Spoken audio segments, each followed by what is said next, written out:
All right. Good morning, everybody. Tenwin, bro. Lord Brownbear, good to see you. And Lord Brownbear, Tenwin keeps beating you on this smack talking shit. You better up your game, my man. You managed to fire back real good. You need to work on that. And it's not the weirdest thing to imagine Kim Possible was basically a buddy cop cartoon series, but instead of cops, they were teen agents. Yeah. It does sound really weird, doesn't it? I mean, yeah, you kind of hit the nail on the head, all things considered. I don't really see the issue. American, I grew up in the Xbox Live area. I'm going easy on. Hey, Brown Bear, remember the TOS.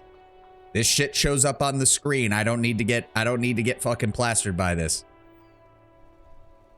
I want a nice, clean game. No gamer words. All right, where the hell were we? I don't even remember what we were doing. Right, perform an advanced analysis using HE coordination. What is that? Oh, that's something. Yeah, perform an event using hand-eye coordination. Wait, what? Oh, right, we missed the check there, didn't we? Because that was, yeah, fractured bullet, hand-eye coordination, legendary. So we need to work on that. Slurs and insults, no tact, no style, no intelligence. So what else have we got? Wash off the death smell. Yeah, once we have some privacy. You need to buy yourself some more time to find whatever you're missing for the corpse. A fridge would allow you to preserve the body. Ask the whirling frit or maybe Kuno or some of the local kids. Send the victim's body to processing. See, that's the thing. I do want to get the boots off of him. I know you can. I am aware that you can, but I'm trying to remember how exactly. Because we can't do it while Kim is here. He will be like, that's tampering with the fucking body. We don't want that. If I recall, we want... We do have a backup skill point, which is good. We are also working on the Col de Mamadakwa. So I guess we're just... Because I know we need to go in... I know there's a way to do it. The raw primal vitriol that stripped us young gamers of any sense of empathy or sensitivity. Alright, let's go in here. I know this lady... Or rather, this leads to where we need to go. Gift books and molten candy. Old sports magazines tucked in a dark corner. This book collects the national recipes of Arda. They are all about lake trout. Plant picture book brochure, very colorful. It's a tome of fascist magic, rather candid. Another boring book, just discarded here. Talk to her. Welcome to Crime, Romance, and Biographies of Famous People. My name is Plaisance. You know, I wouldn't normally say that somebody looks like a Plaisance, but this woman looks like a Plaisance. And I don't know that that's a good thing. Fascist magic. Wasn't there a Wolfenstein game of that presence? Yes, it was the Old Blood, which was the expansion to A New Order that they did, which was technically a prequel. It was a prequel story bit. Plaisance. Plaisance. Supposed to be French, I'm pretty sure. Be welcome, and please take responsibility for the energy you bring into this space. No, that's asking her for money. So you're the owner of the store? I am the proudest owner of our little shop of culture.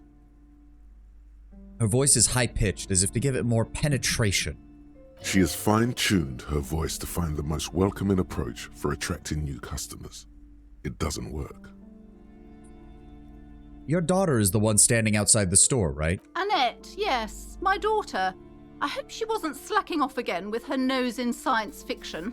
Tell me, was she at her post doing her job like a proper girl? Prequel isn't it takes place before the specific game or before the first game? Before that specific game. In fact, the plot of Old Blood is dealing with one of Deathhead's major, supporters and getting the location of his fortress that then leads to the opening sequence of Wolfenstein: A New Order. Maybe that's a game I could play on stream. I have a New Order on my oh, I have to be careful about that because the windmill shows up quite prominently, even if we are shooting it most of the time. Still, Twitch does not discriminate in that kind of regard. Wolfenstein was quite good until Youngblood. Yeah. There was already some issues with a New Colossus, but New Colossus kind of paved it over by just being so over the top that it was still pretty fucking good. But Youngblood, it's like the wheels just came off the fucking machine. The wheels came off the bike and everything just fell apart. Yes, she was a proper girl. Wonderful. Did you talk to her? Yes. Great. On a scale of 1 to 10, how compelled were you to buy books after talking with her? Okay, I've worked in the retail sector. The only thing corporates, even a corporate like this, the only thing they care about is it a 10? If it's anything less than a 10, then it means they did it wrong. Are you going to have a game of Fighting Revolution and winning it for 2 decades? Wolfenstein is honestly... I mean, that's not really what happened. That's kind of what happens in a New Colossus, although they openly admit that the revolutionary forces kind of got... The revolutionary / rebellion forces against the Nazi world order kind of got squashed one by one over the course of it. Yeah, as I said, the main problem with New Colossus is they don't do a very good job reconciling that. The first game sets up a very bleak picture of like, oh yeah, most of the resistance groups have been wiped out one by one, just getting squashed by the Nazi war machine. And then New Colossus does not do a very good job of actually showing what is needed to overthrow them. The problem with trying to upend Nazis, they have a tendency to dig in quite well. Well, it's not just that. Again, if we ever play the recent Wolfenstein games on stream, I can go over my particular qualms with their storytelling. I had a lot of issues with New Colossus on a more micro scale, and that's before you get into some of its wacky... So it goes a little... As I said, it was going a little far in the wacky direction, but it paved over it with, you know, BJ Blazkowicz being just that fucking cool and that awesome, and the gameplay still being very solid. Once those started to go away in Youngblood and the wackiness took over full time, it just became unbearable. He was very polite and helpful. My precious, her dedication brings joy to my heart. If you have children, I hope they turn out as great as Mayonette. The way you're handling her strikes me as a bit wrong, ma'am. Mind your own business, sir. In our society, people don't get to tell each other how to raise their children. It's none of your or anyone's business. You're right, but you are using her as a source of labor, so as a cop, I am going to critique. Denial is the way she copes with criticism. Wolfenstein has always been wacky, and that is why I'm assuming you're talking about Plaisance, not Wolfenstein, but okay. Let's The change woman this up. before you scans the store, her shoulders rigid and tense. Every now and then, she nudges her glasses. The girl outside mentioned that this place is cursed. Cursed? Who said that? Annette? I will have a word with her. This place is not cursed. It has a robustly magnetic energy. Good for commercial activity. My business is thriving, sir. Okay, yeah, sure. A bookstore in one of the poorest parts of the city, in a place that has been literally shelled by artillery fire when the last war rolled through here. Yeah, sure, lady. Oh, Hold on, yes. I know there's a How's way to my get... precious doing? She's a good girl. So my viewpoint is Super 4. I haven't played any of them much. My first exposure to the game was the one where BJ makes that hot dog joke in the games after. From what I've seen, the premise is an uphill battle against the same group of Nazis. Largely, I am not familiar with the overarching story of Wolfenstein prior to A New Order. I've only really played New Order and A New Colossus. I didn't even play the DLC. I watched a Let's Play of the DLC, The Old Blood, because I just didn't feel like playing it at the time. And also the first quarter of that DLC is basically a giant stealth mission. We all know how I feel about fucking stealth missions. Okay, but moving on. Again, maybe that's something we could play because it's not a very long game. We could probably get through it pretty decently. Actually, yeah, that's not a bad idea. I might add that to the list. Need to remember to load it onto my computer. It also still looks great. Like the art team for Wolfenstein in recent years, I think they're called not Grinding Gear Games. That's Path of Exile. Machine Games or something. I can't remember what their name is. They did top-notch artwork and graphical work for that game. We need to talk about the fact that you're using your child as basic free labor. You must be kidding. There's nothing like that happening. Really? How much do you pay the Good kid? sir. What does a young child do with money anyway? No, I save it for... Indeed! Okay, I know there's Are a we way to done get the with kid jokes back now? in. Yes, There's... we've had quite enough fun here. Right. The You woman could have before sworn you there was a way scans to get the girl storm, back inside and her it was supposed to be shoulders good. rigid and tense. But oh well. Every now and then, All right, well. hey, psst, What, me? yes, you. Word on the street is you're ready to start building communism again. Haha, no. See what I mean? See what I mean by that? Yeah, you get 4 points in something and immediately they fucking decide. Ugh. Alright, I don't know how I get... I think hold on, do I have to get the check with the girl outside in order to figure that out? I think you do. Hold on. Where's it? Annette, composure check. Okay. Oh. Do we have anything? No, that already gave us a +1.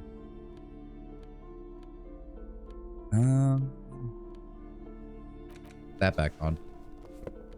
We don't have anything else that boosts composure, I don't think. It's really funny with Youngblood, honestly, like those people got so angry when Youngblood was announced because of it being twin women in the role. However, the game also just happened to be a freaking mess. Bad humor, modern comedy writing, and jokes that really fell off hard and barely functioning. Almost a live service-like system for guns and bullet sponge enemies. Oh, yeah.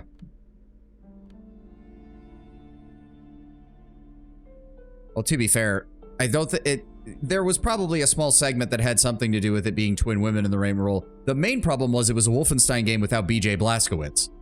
People were already screaming about that from the second they heard about it. And no, them being his daughters, when you don't provide a good story to explain why, is not going to help matters. Then you throw on top the incredibly bad writing, the incredibly bad jokes, and the insanely awful fucking business scheme and mechanics for it, and you just have a recipe made in hell. Okay, no, we don't have any additional composure tools, so we can't get that off her unless we spend a point there. Fuck. Okay, well. What's back here? You see a set of tattered curtains blocking the way to another room. A strange cage-like trinket dangles from the curtains. Excuse me, officer. The back room is strictly for employees only. Examine the strange cage-like trinket. You see some kind of charm, an irregular polyhedron assembled from bones, sticks, and straw.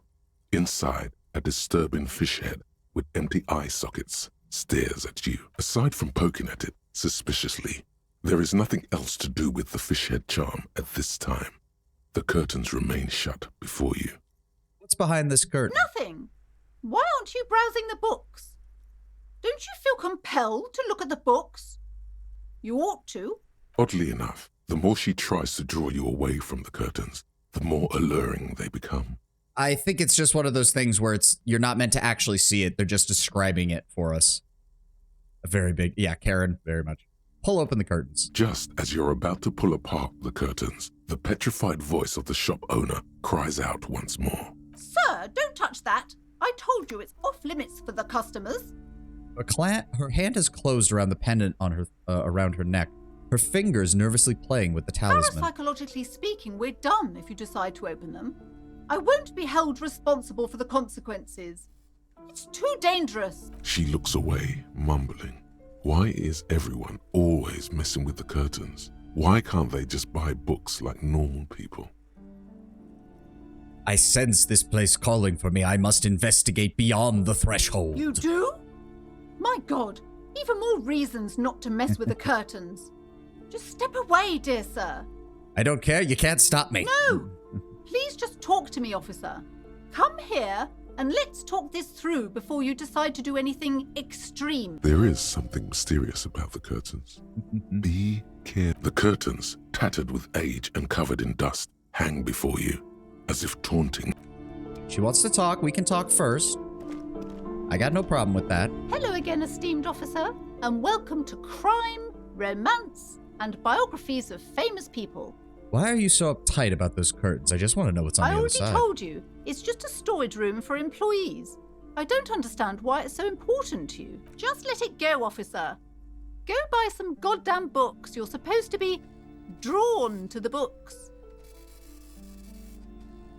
If it's just a storage room, why do you have a strange trinket on the curtain? It's just for decoration. She wavers under your gaze, mouth pressed into a tight-lipped smile, then something breaks.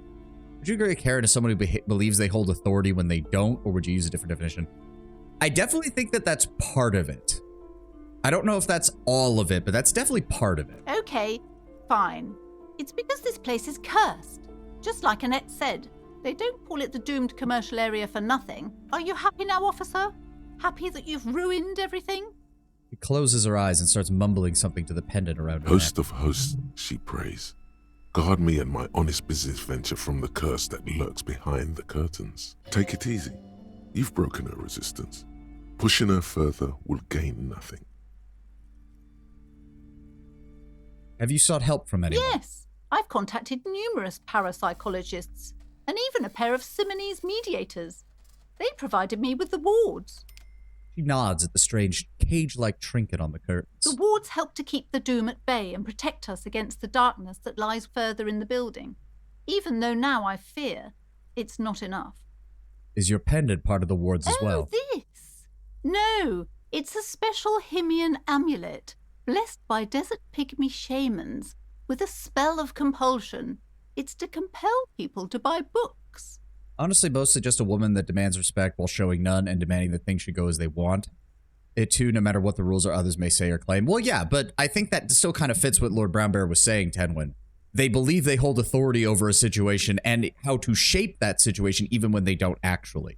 And I would also even go so far as to, while Karen specifically might refer to a woman, there are absolutely, I don't know what we would use for the name for it as a male version of a Karen, but there absolutely are. My whole life I've never believed myself to be superstitious, but there's one curse I believe in, the medallion. Ah, yes. I think I know which medallion you refer to, Lord Brownbear, and yes, having seen what that's caused, I'm starting to think there's something to it too. Jesus Christ. There are numerous spells cast throughout the store. I had the books anointed with a different inducement spell, for example. It's guaranteed to boost sales 15%. How does the curse manifest The itself? curse is so much worse than you could imagine. It's a disease, eating at the very foundation. A shiver runs through the woman as she looks around the dimly lit store. It's the curse of financial distress, of ruin and bankruptcy. Her voice drops to a whisper as she peers at the curtains again. Saw a VTuber obsessed with CWC lore do an opening of the medallion. She's been on hiatus nearly a year now. Yeah. We all know what happened to, what's his name? That one lawyer YouTuber who got one and wore it as a joke. And, oh, God. I can't even talk about half that shit without Twitch probably getting on my ass about it. Like, we all know a Justin or a Keith. Yeah. I know the, like, I've seen some people suggest that it would be a Ken, but for some reason that just doesn't fit. I don't know. Didn't that curtain just move? Shush, Inland Empire. Nick Ricada didn't just get sent the medallion. It came with curse attached to it. Yeah. Somebody actively, like, hated him. Somebody actively hated him to send that. Yes, your daughter mentioned that the previous tenants have experienced some financial troubles. It's not just that, officer. We're dealing with something supernatural here. It's the cacodemons, feeding off bad business practices and disappointing income statements. There's something wrong with this building, I can tell you. Ever since I arrived, I've sensed an eerie, lingering presence, as if I was unwanted here. Oh, that's the full name? I'll admit I was kind of confused by what CWC... Oh, Tenwin doesn't know. Tenwin, you don't want to know. What's that line from the Disney Atlantis movie? I know. You told me. I didn't want to know, but you told me. And I'm telling you, you don't want to know. Ugh. Oh, God. Why didn't you just tell me right away? It's not good to talk about the curse, not in detail. The negativism, it's dangerous. Talking about the void wraiths angers them. Also, Cacodemon, suddenly a red ball floating around the corner with a Cyclops eye. What, you mean Heavenly Father from the Russian Badger videos? That'd be great if he showed up in stream. God, he'd fucking run rings around me comedically. Everyone would go want to watch him. They already do. Guy's an amazing fucking content creator. Would you like me to look into this? I could investigate. Most certainly not. I don't want anyone who's not familiar with the psychic arts to get involved in this mess. Stay away. Leave the spirits be. so they can return to their slumber. I meant the Cacodemon from Doom. I know that, Tenwood, but if you've watched any of Russian Badger's videos, one of the most common avatars he uses for Heavenly is a Cacodemon. That was the joke I was making. Sorry. Psychic arts? Sounds right down our alley. Oh. That's a white check. Gave smartass parenting advice. You are a master of the psychic arts. Okay. Oh, hold on. Drama. 1 second. We do have... I'm pretty sure there's something that's reducing our drama. Where is it? Yeah, there it is. Do we have anything that'll up it? Logic and authority, conceptualization, suggestion, half-light. No. So we just want to take the glasses off. Oh god, our character's face looks horrible without glasses. I forgot about that. Hello again, esteemed officer, and welcome to Crime, Romance, and Biographies of Famous People. Convince her to let you investigate the doomed commercial area. Time to fire up the old lie machine. I don't want to say that. Yes, you do. No, it's really The woman stupid. before you scans the okay. store. Her shoulders rigid and God, we can't get... That means we can't get in yet. Fuck. Son of a bitch. Alright, I know what we can do now. Can we... No, because we have to do Hello the again, composure sir. check in order to get her back inside, unfortunately.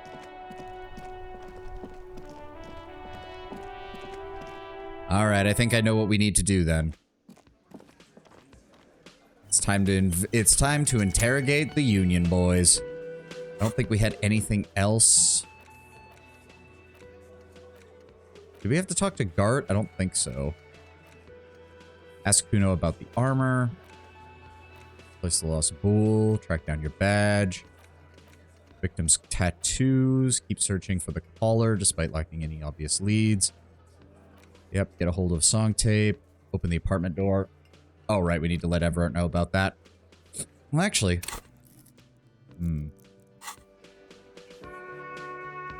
Yeah, no, we'll do this now. Yes, that is who he means, Tenwin. That is who he means. Oh, look, it's the gardener. Let me handle this. The woman says to the crowd in the mess hall before turning to you. Detective disorientated. Are you still wondering where you are? This is Martinez, in case you've forgotten. I advise you not to overstay your welcome. Oh, you're the gardener. No, I am not a gardener. I'm a legal counselor for the Dock Workers Union. Yeah, so remember how that one guy made a reference to them having a high-end lawyer on their team? That was the gardener who was watching us wander around the first day the whole time. So let's get to it. You're looking for Titus Hardy? You think he has information that will help you? Maybe he does. She points to the man on her right. That's Titus. Talk to him. But know this. I'll be keeping an eye on you. No strong arming. Nothing official. The District of Martinez does not recognize your authority to make arrests. He just gave you more information than you had. Yes, but remember, they think that we think that this is a lynching. They don't know about what we found on the body. It doesn't matter if you recognize our authority. We will make an arrest if we have to. You tell her, Kim. she says nothing. Her glare speaks for her. Could this be the Miss Beaufort that Easy Leo mentioned? The one Mr. Everett sent to law school? I take it I'm speaking to Elizabeth, Miss Beaufort? I suggest not wasting time on trivial pleasantries and focusing on why you are actually here. Titus Hardy. He points to the tall man by the table. Even though she has excellent control over herself, something moved behind her eyes. In the way she stands. In her face. You caught her off guard. Push her some more. Easy Leo mentioned you. He likes to talk a lot. No. Not yet. I had No. another question. Talk to Titus. And what if I want to talk to you, not Titus? What you want is of no significance, officer. Don't test your authority. In Martinez, you are no one. I saw what you were thinking. You want to say, what are you going to do to me? Don't. Just because it's in your head doesn't mean you have to say it. Authority is usually so very forward when he suggests something, so it's kind of rare for him to say, don't say that. What is your role in all Like this? I already told you, I'm a legal counselor. Do you have hearing problems? Is there a reason why you're being so aggressive with an officer of the RCM? Aggressive? You make your living enforcing violence. These people are just dock workers. So you were spying on us, and now you represent murder suspects. Just dock workers. Listen, you moral intern lackeys. You're a mob, enforcing the unlawful privatization of Revachol. 20 fat men in the Occident are stealing it all, and you're their bodyguards. Fuck yeah. The tall, broad-shouldered man in the back takes a sip of his beer. So ask what you came to ask, or get back to your commanders.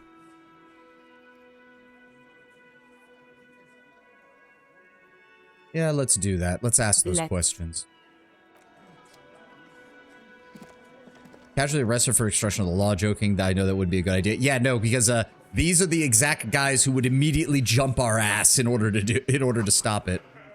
It's a bowl. There's a spit in it, reeking of tobacco. Oh, there's some change on the counter over here. I'll take that. Photos of men in overalls toting guns and Union placards. You see hawthorn bushes outside. Behind the dockworkers, a ceiling-height window. The hawthorn branches scrape the glass like bony fingers. There's a little slide panel up there to let some air in. No need to open it in spring. It's still too cold outside. It's not time yet. Okay, that's a weird check. But I guess we'll hold off on that. We would need double sixes to have a chance of even getting that. So who have we got here? We got 1, 2, 3, 4, 5, 6, 7 dudes. Hello, Mr. Titus Hardy. Let's have a chat. This is where you say your bit. A broad-shouldered man points at you with a beer can. She was insulting you as well as trying to essentially shoo you off despite wanting to interrogate suspects, meaning you could argue obstruction. Yes, she was not obstructing you. She's actually telling you to get on with it. Yeah, no. No, she actually... She's... it's one of those cases where it would very much be up to the police, and I think Kim would be the first one to point out that we're outnumbered about 4-1, so trying to grab her would be a bad idea. Detective. The lieutenant acknowledges you with a sharp note. He's leaving it to you. We need to talk about the man hanged out back. Oh, this is about him. A real looker, that one. You sure took your time, huh? Waited for him to get real ripe and pretty for you. The man looks to Titus for approval. Oh, he was a real pretty boy. Hanging up there, letting out that pretty boy smell. I can't for the life of me understand why you did it. I mean, I would have just left him up there. You must really like cleaning up other people's shit. You might want to start asking your questions now. It's not going to get better than this. These guys are so macho, they're ready to confess to first-degree murder. Ask if it was them. Do a head count first. Connect these men to the tracks you saw in the yard. Chances are they're going to match. Scan the room. Starting from the right. Boot size 44. Blonde man. In his 30s. Overbearingly masculine. Sitting on his right. Standard working boots. Size 45 or 46. Eldest in the room. Probably mid-50s. Smoker. Quiet. Across at the other table. Hobnailed working boots. Size 43. Gang tattoos. Mesk or Sarah Maritzian. In his late 30s, early 40s. And then standard working boot. Steel reinforced toes. Size 46. The big dick. Wide at the shoulders and lean at the hips. Rugby cap. Fingerless gloves. And numerous scars. A little under 40. The emblem on his vest says Rowing Club. A little patch below it reads T. Hardy, Captain. In the far corner, standard working boot. Steel reinforced toes. Size 44. 40-something. Non-alcoholic beverage in hand. You squint. Is that a plectrum? On his neck. Forget it. It's not important. Let's call this one the musician. And the little guy? Size 41, with the light step. Not a child, after all. An older man with a rat face, mean, watery eyes, and 2 front teeth missing. In the middle, heaving and wheezing. Big guy. Boot size 46, deep marks. Probably carried the victim over. He alone is 130 kilos. Add the man in armor, and you could easily exceed 220. In conclusion, these 7 are the actors on the crime scene. The footprints were theirs, but there's a discrepancy. One of them's absent, the odd soul. Exactly. The missing lady driver who was running the drug trade. Does it mean the Hardy Boys are involved in the drug trade as well? It would fit what Joyce told us, but we can't make assumptions. Maybe. But hey, you've stood there for about 4 seconds, not saying anything. Now is a good time to hit them with questions. Where's the 8th Hardy? The fuck is with you, fella? We found 8 sets of footprints out in the yard, but there's only 7 of you. Where's the 8th? What are you talking about, madman? There's no 8th Hardy Boy. There's 7 of us and we're all here. He sizes you up. Or what? You want to be the 8th Hardy Boy? We ain't hiring. He shakes his head. Actually, boss, we've been talking and we think she could maybe... This person Glenn wants to hire. He really respects her. She? So there's an 8th Hardy, and it's a Hardy girl. Who might it be? Elizabeth? The gardener? Shut the fuck up, Glenn! I do the talking here. Now what the fuck do you want, cop? Well, that didn't take much in order to get them to start talking between each other. It has to be good, if he won't let you pursue it. Looks like the lieutenant thinks so too. So let me get this straight. There is an 8th Hardy Boy. It's a she, and you don't like us talking about her? That's right. We're not talking about this. This is a private Hardy Boys matter. Nothing to do with your shit. And you're not cops here. Don't go digging around if you don't want a bullet in the back of your head. I'm watching you. Good. We are all watching each other. Officer, your question. There's no point in pushing it further, he thinks. This is already a victory. We'll learn more about this 8th Hardy sooner or later. The man hanged in the backyard. Your handiwork? The pretty boy. You guys really love talking about that pretty boy. He takes a sip from his can. Funny.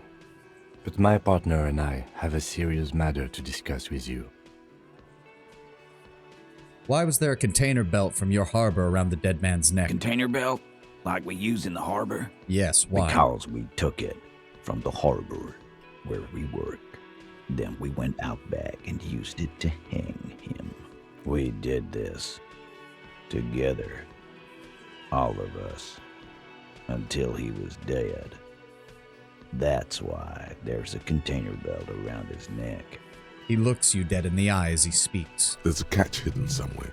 He didn't confess so that you could take them all away. It's too simple. I'm guessing there's a catch. There is no catch. These 7 honest men have all equally come forth to tell you what happened, so that you don't waste any more of your time. You murdered him just like that. No remorse? How many people have you sent to the Shays? Ever felt remorse for them? Or send them to Reunion to rot. For 20 years. For life. He says it as if it's worse than dying. What we do is different. The RCM enforces the law. You can't just kill people like it's nothing. But you see, a lawman, is something people agree upon. And here in Martinez, we agreed that this man had to die. We already know he was dead. Game ends. Disco Elysium. Quite the short game. There's always a catch. There always is, Kato. Who called the shots that night? Are you deaf? There will be no singling anyone out. You can't arrest a Hardy Boy without arresting all Hardy Boys. Do you think you could do that? Do you think you could arrest them all? No, but seriously, who calls the shots around here? Who do you fucking think does? He sounds more amused than angry. Guessing it's the big one. Gangs are usually run by the oldest, most venerable member. Everard Clare runs the union. You answer to him, right? It's the 8th Hardy Boy, the one who's missing. The big dick.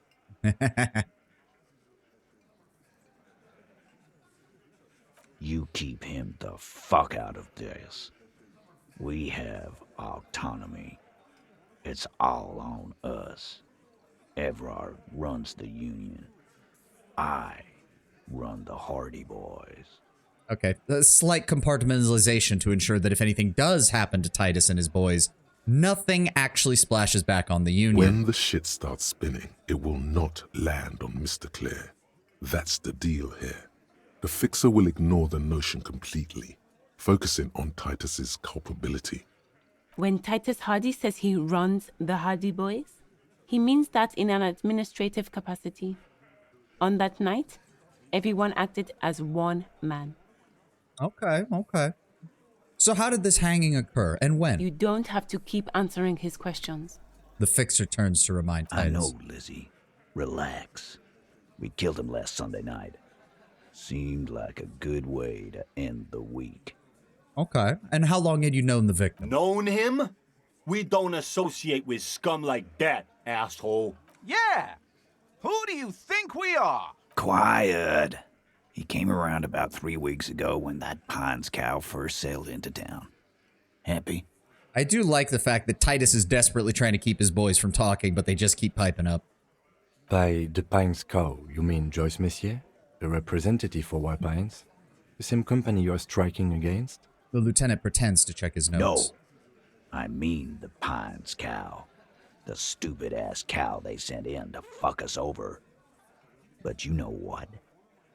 He rubs his chin, pretending to mull it over. This is where he tries to sow discord between you two, because he knows the company is responsible for bringing the mercenaries into town. Why don't you ask her about the pretty boy? I'm sure she has interesting things to say when you ask her hard enough. That's enough insinuation for today, Titus.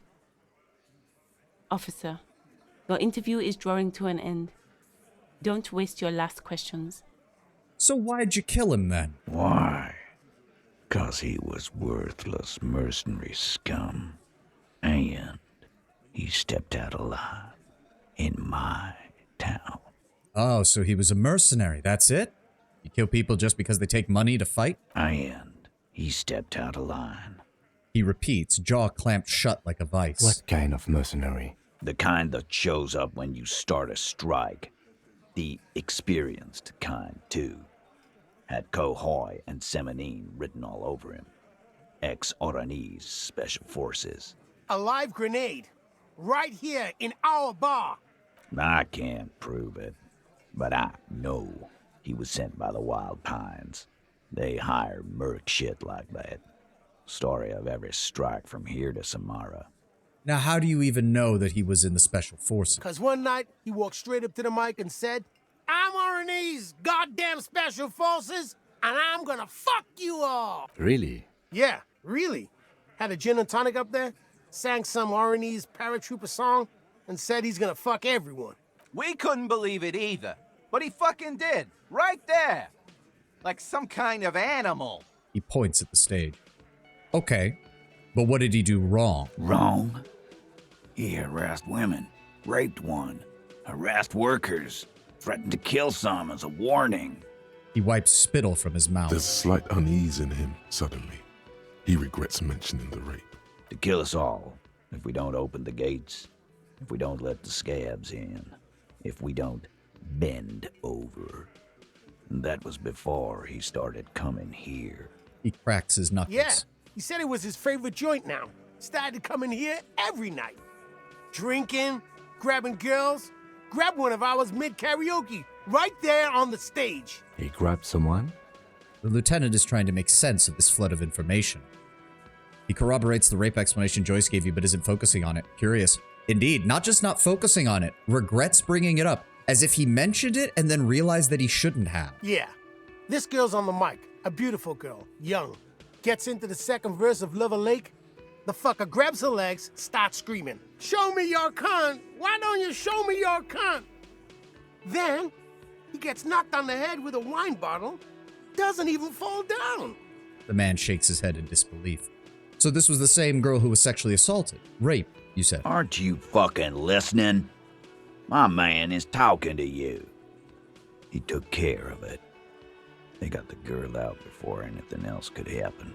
Yeah, me and Eugene got her out. Aren't you fucking listening?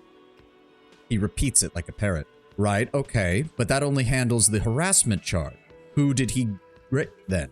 This is a very serious allegation, Mr. Titus. No, you're not getting the name. That's a Martinez matter, and I'm not discussing it with you clowns. There's nothing you can do for now. He's stonewalling you.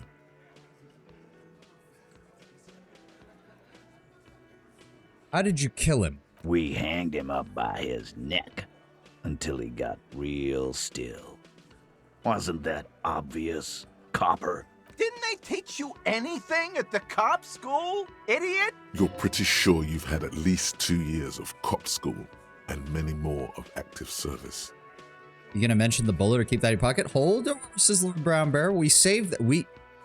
Much like a hanging, we want to give them plenty of rope before we pull the rug out from underneath them. The autopsy showed there were no ligature marks. His hands were not tied.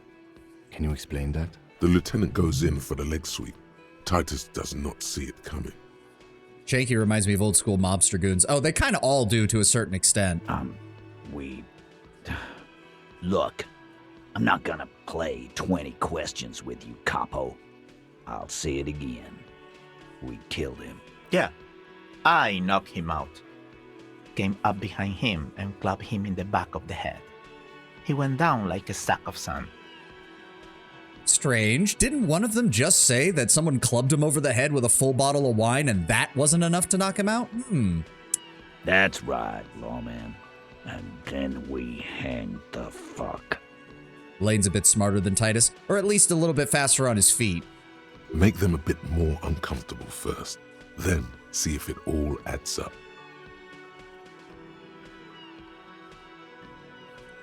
Mr. Tats, what'd you use to knock the victim out? My fucking elbow, Copper. Samurai boxing style. Sure. And where did all this take place? Right fucking here. Eugene already told you that the fuck had started coming to our bar. Yeah, man. Weren't you listening? We need more composure for this, don't we? I do have 2 spare points. We were looking to possibly increase composure anyway. Oh, this is a red check. It cannot be retried. Then we're definitely going to use it. Say give it a ding, you won't be able to change clothes. Yeah, and we don't have anything that can boost composure anyways. 72%, come on! Titus is solid as a rock, and so are a few others. But tell me about Titus first. Elaine, who looks like he might be Titus's right-hand man, the least antsy of the bunch. Definitely not his first time being questioned by the police. This little rat-faced fellow is solid, too. Always fidgety, yes, but no change there. Him neither. Mostly keeps to his tomato juice, or whatever he's got there. Who's cracking?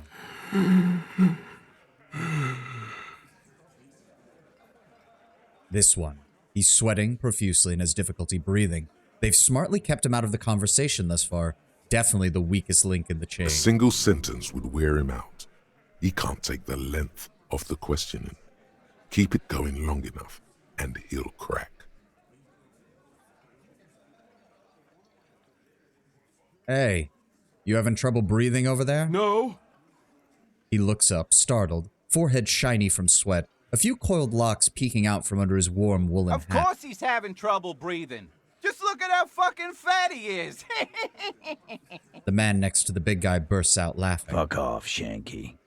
Angus is a powerful guy. All muscle. Keep your eye on this powerful guy. Sooner or later, he's going to break like a piece of twig. There's still something you're not telling me. And fuck you, too, Copper.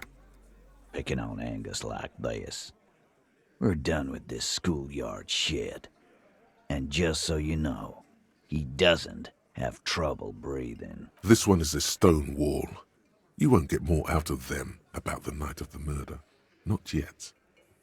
Well, I've got other Like questions. what, Copper? Well, you've given us a lot of information, Mr. Titus. I'm not going to lie there. So I've got to ask, how does the bullet in his head factor into this? Huh? A sip of beer makes the surprise go down a little easier. There was a bullet in the dead man's brain.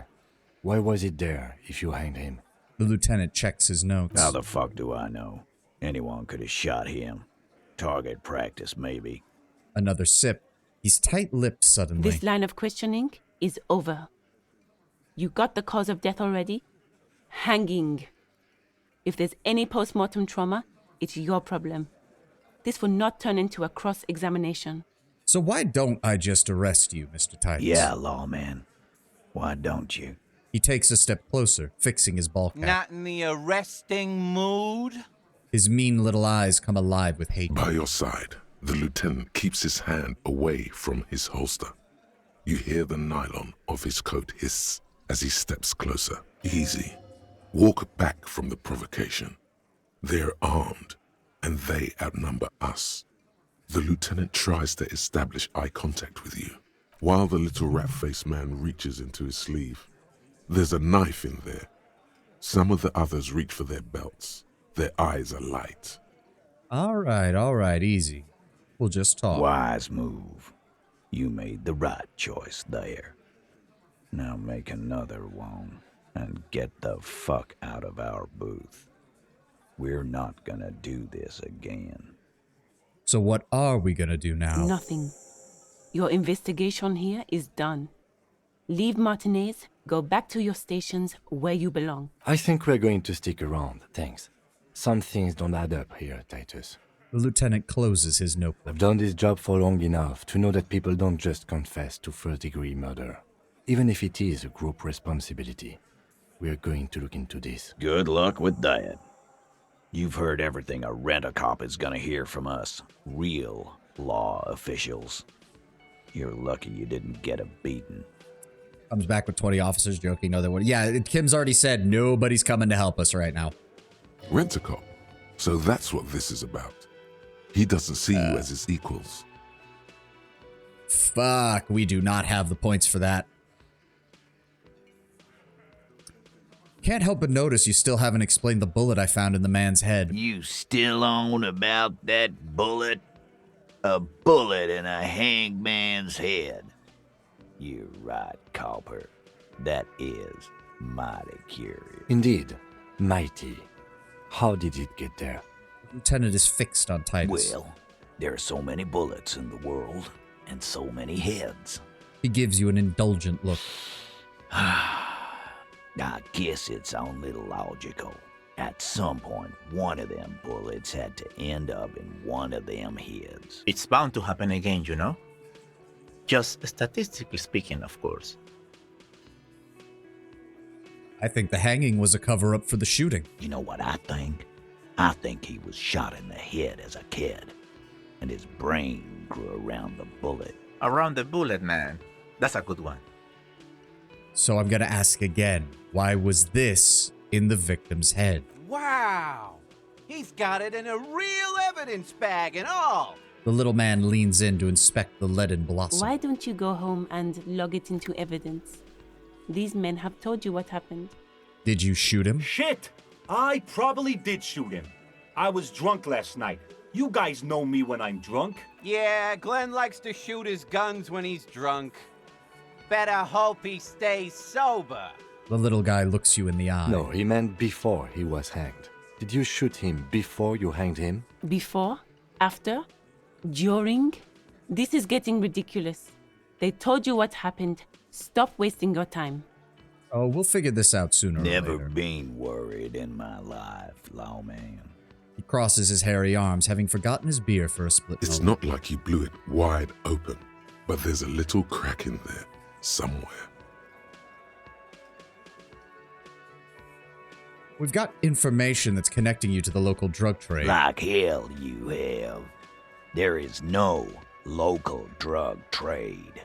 This place is as clean as a rifle.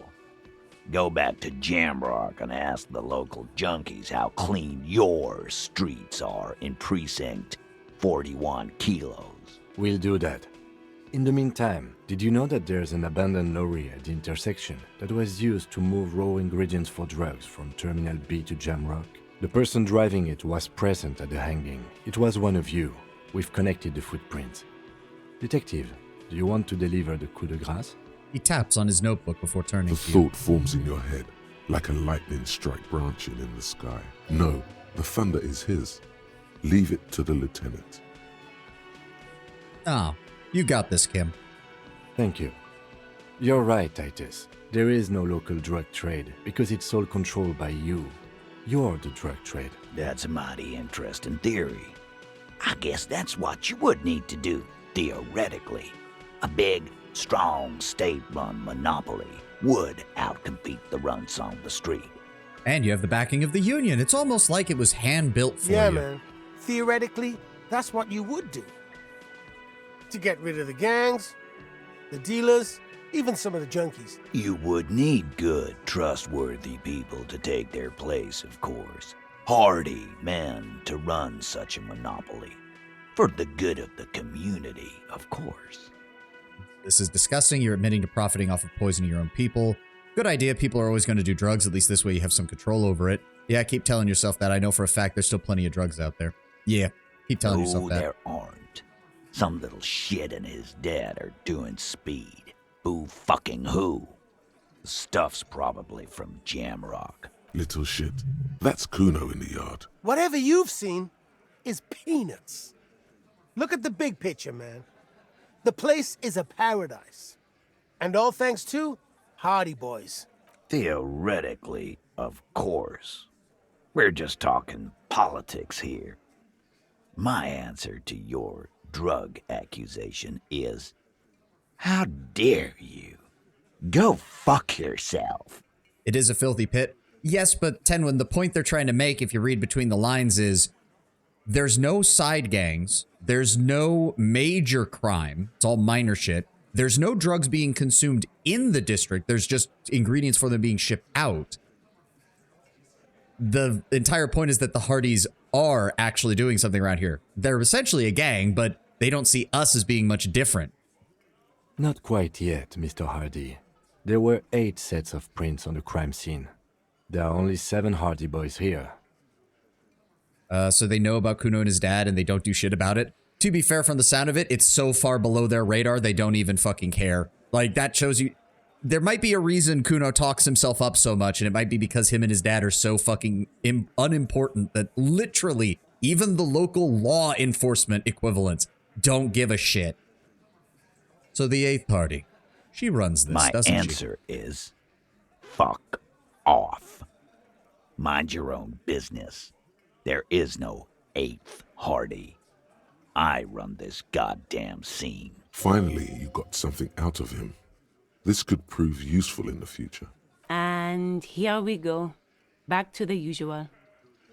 Woman sighs. I know. Fatty walked on all 4s. He's so fucking fat, he left 2 sets of footprints. Despite everything, the little man is quick on his feet. Go fuck your mom, Dennis. That's more like it, boys. You heard him. It was Angus on all 4s. Anything else you need to know? I talked to Joyce. We've got very good information that the merc you hanged, his friends, they're coming for you. Yeah. By friends, you mean his squad mates from Crenell. Wouldn't want to beat up his grandma. Yes, based on everything we've heard, they're forming some kind of tribunal and most likely going to come for you and your men. This is what happens if you take the law into your own hands. Other people start doing it too. That's pathetic, poor Kuno. I don't like talking to Kuno, for obvious reasons, but I have seen some of his dialogue from my previous playthrough. Yes, he is pathetic. Yes, his story is sad. It's actually fairly well written. We might get to it, but right now we're dealing with Titus. Let them come. The Hardy Boys are right fucking here. Do I even need to mention the fact that they're up against ex-special forces who probably take one look at all these dipshits sitting in front of 2 giant windows and go, yeah, we could just spray bullets through this fucking window and kill every single one of you if we wanted to. You heard the man. Right here. We're armed. We got the whole district behind us. And Glenn. Glenn is fucking crazy. Yeah. A well-oiled murder machine. You do know the mercenaries have automatic weapons, correct? Joyce said they've gone rogue. No one's controlling them. Big fucking surprise. They hire psycho scum, arm them to the teeth, and let them loose in the city. What do you think is gonna happen? And then you killed one of them, or at least humiliated one of them after he was dead. How well do you think that's gonna go for you guys? You do know they're armed with automatic weapons. We got weapons of our own. We got Ister 50s, Zeelagers. Glenn's got a knock cannon at home. And will they pierce modern ceramic armor? I guess we're gonna see, aren't we? For your sake, I hope you're right. Right about what? That a 50 caliber bullet goes through shit? Yeah, I am. Yes, and most muskets were 50 caliber. I wonder how well they do against modern body armor. Dumbass. This Krenel is bad news. You do know that, right? So are the local gangs. The fucking Barmy Army and the Madre scum. You've been out there. Seen any around? Yeah. Where are they now, huh? Sent back to Madre in an airtight cargo crate. These people are trained military professionals. Special forces, as you said. They're not a gang or Barmy army. No, they're not. They're uncoordinated and drunk. We know more about them than you think. Okay. What do you mean, okay? It'd be hilarious if you left and when you came back, they were just lying all dead all over the tables. Yeah. Well, oh, ad time. Perfect timing. I'm going to run to the restroom real fast, take a quick stretch break. We'll be right back with more Disco Elysium.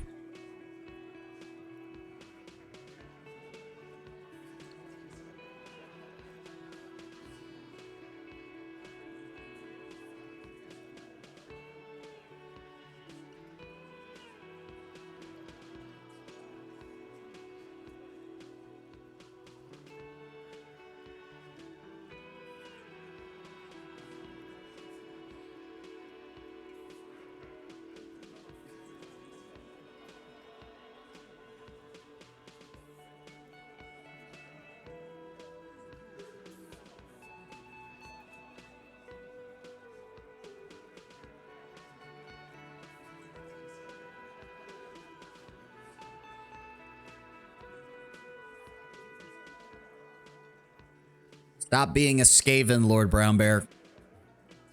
I can see that.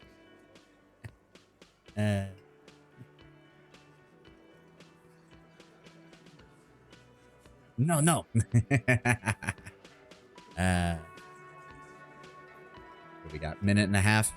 No, we're making good progress. We'll do Titus. We can try the Annette check next, back outside.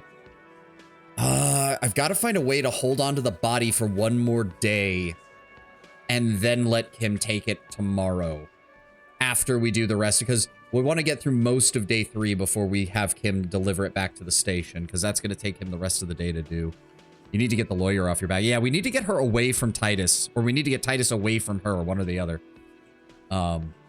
You can tell that she knows she knows what she's fucking doing. Like, the only problem is she's trying to wrangle 7 dudes who all just are trying to, like, dogpile on the same story and desperately trying not to trip each other up with it.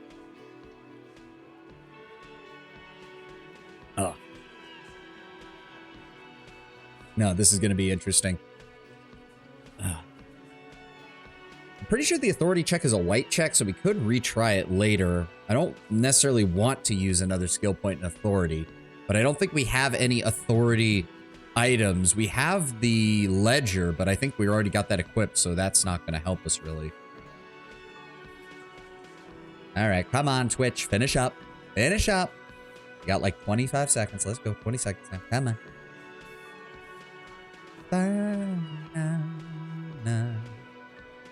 Harry leaves, returns with authority sunglasses. I mean, I'm pretty sure there are. Like, there's a lot of clothing options in this game. Once you get enough of them, you can really start to min-max if you know what checks you're... It's kind of hard to check for red checks because you only get one shot at those, and usually if you choose not to take them, you can't retake them either. But for white checks, you can min-max the shit out of some of your dialogue options. What do you mean? Okay, he jerks forward a bit. They're going to wipe you the fuck out, Titus. You got this. You got the numbers. I'll be on your side when they come. You've got one more gun on your side. Once I find mine, I lost it. I guess I'll be gunning you down right alongside them. No. The funny thing is, if we are actually members of RCF, like, I feel like this would actually make sense. Like, if the whole point is we're supposed to stop vigilante justice because we are meant to be the actual law enforcement, then it would make sense why we would be defending members of Martinez.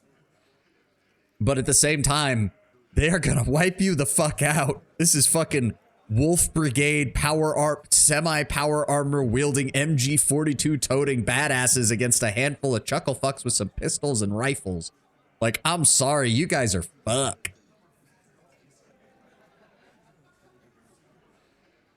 So it's either 1 or 3. I don't know. Do I want to be a bit asshole-ish or do I want to be a bit like, dude, I get it. This is a problem.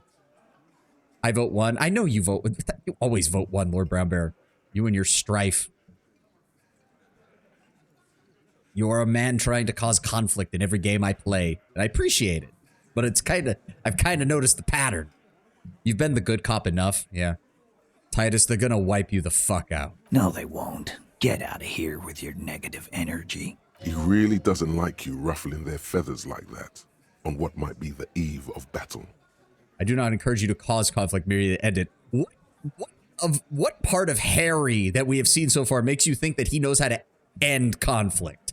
All he means is that the situation is serious. No wonder you cops get shot to shit every day. Can't go to war with an attitude like that. There we go. This is good. Confronted about the drug trade, strange reaction to the bullet, discuss the 8th party, +2 for warned about the tribunal. That's nice. Why is this lighting up again? Just get the dead guy's autograph, since you're his biggest fan. Good one, Titus. Okay, no. The game was just... No, there's no... I don't think we had anything else with these. About fucking time. This is a white check. You may... I wish, even if you couldn't equip, I wish you could at least check your inventory because it would be kind of a waste to... Hold on. We'll talk to you in a second. I need to check. It is a white check, so we do have multiple chances for it. Do we have anything else for authority? We have Esprit de Corps. We have, yes, +1 authority, +1 suggestion. Nothing else on there, but nothing that takes away from it either. That reduces authority, so we don't want that. Conceptualization, suggestion, half-light, suggestion, Esprit de Corps. Nope, nothing. Damn. Fuck. All right, well, let's give it a shot. It's you again. What is it?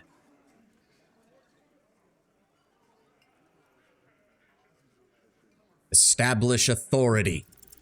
Establish authority. Yes. Authority. Wow, we fucking... Feverish thoughts race through your mind. We fucking snake-eyes that shit. Fuck. Oh. So, okay, hold on. I won't save scum, but I have a hilarious fucking moment to show you because I got this on my last time I came through the beginning of this game, and you all deserve to see it too. Kim, give me your gun. Why? This is not what he thinks it is. This is a great idea. So remember how I said your skills can absolutely fuck you over? Would you like to see how authority can fuck us over? Because you're about to see how authority can fuck us over. I'm afraid it's not what you think it is either. Everybody calm down. This is only a demonstration. Kim, the gun. What in the name of fuck are you doing? But I don't want to give you my gun. Lieutenant looks worried. He whispers. The fuck is happening, Titus? What are they whispering about? Easy, Shanks. I want to see where this is going. I'm not scared anymore. I know what I have to do. And what is that? I know what I'm doing, Kim. This isn't my first day. Police job? He tilts his head to the side as if inspecting you. A brief moment passes in silence, and then... Be careful. It's loaded. He unholsters and gives you his sidearm. It feels oddly light and buzzing in your hand like a funny toy. Now put it in your mouth. Put the barrel in your mouth. What are you doing? The short, cold barrel touches your lips. It tastes like iron and hell. Genuine panic flies across the lieutenant's face. Fellas, you getting any of this?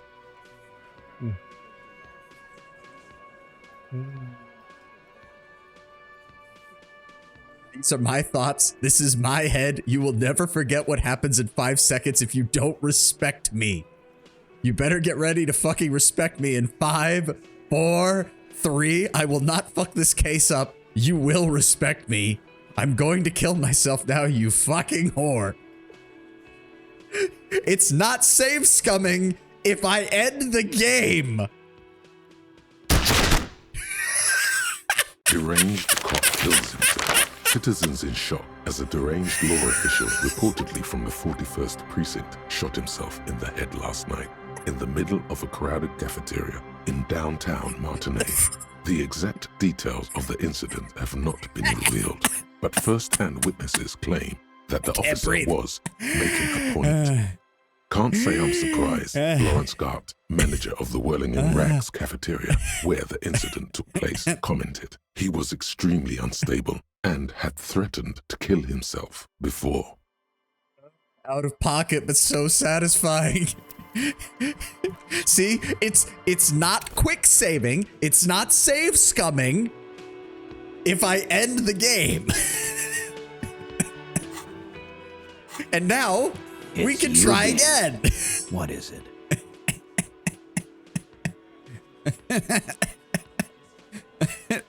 Would have been hilarious if it was just a picture of Titus's blood-covered face looking terrified. Let's give it 42%. Establish authority. Yes. Authority. Feverish thoughts race through your mind. That's it? That's all I've got? Did you already try the gun thing? I hear the gun thing is excellent and has great results. Authority's even You're talking. probably right. The others are only there for filler. To make the gun thing pop. I wonder if there is actually... Hold on, can we do something else with it? I This want to is- actually I'm afraid see. It's not what you think it is either. What in the... Hold on, I want to see this. Easy, Shanks. I want to see where this is going. Merely what? Be careful. Good. Now put it in your mouth. Hold on. But I want to point it at them. I want to point it at them. Quit your whining. Everyone knows how to do that. You're a special man. You're going to point it at yourself. What are you doing? Genuine panic flies. Fellas, you getting any of this? These are my thoughts. This is my What head. in the name of motherfuck? He looks closer, squinting Acidic at you. taste on your lips. Corrosive. Once as a child, you put your tongue against the rail. It was winter. That was a long time ago. The fuck is he saying? Some insane shit. Nothing. Give me the gun.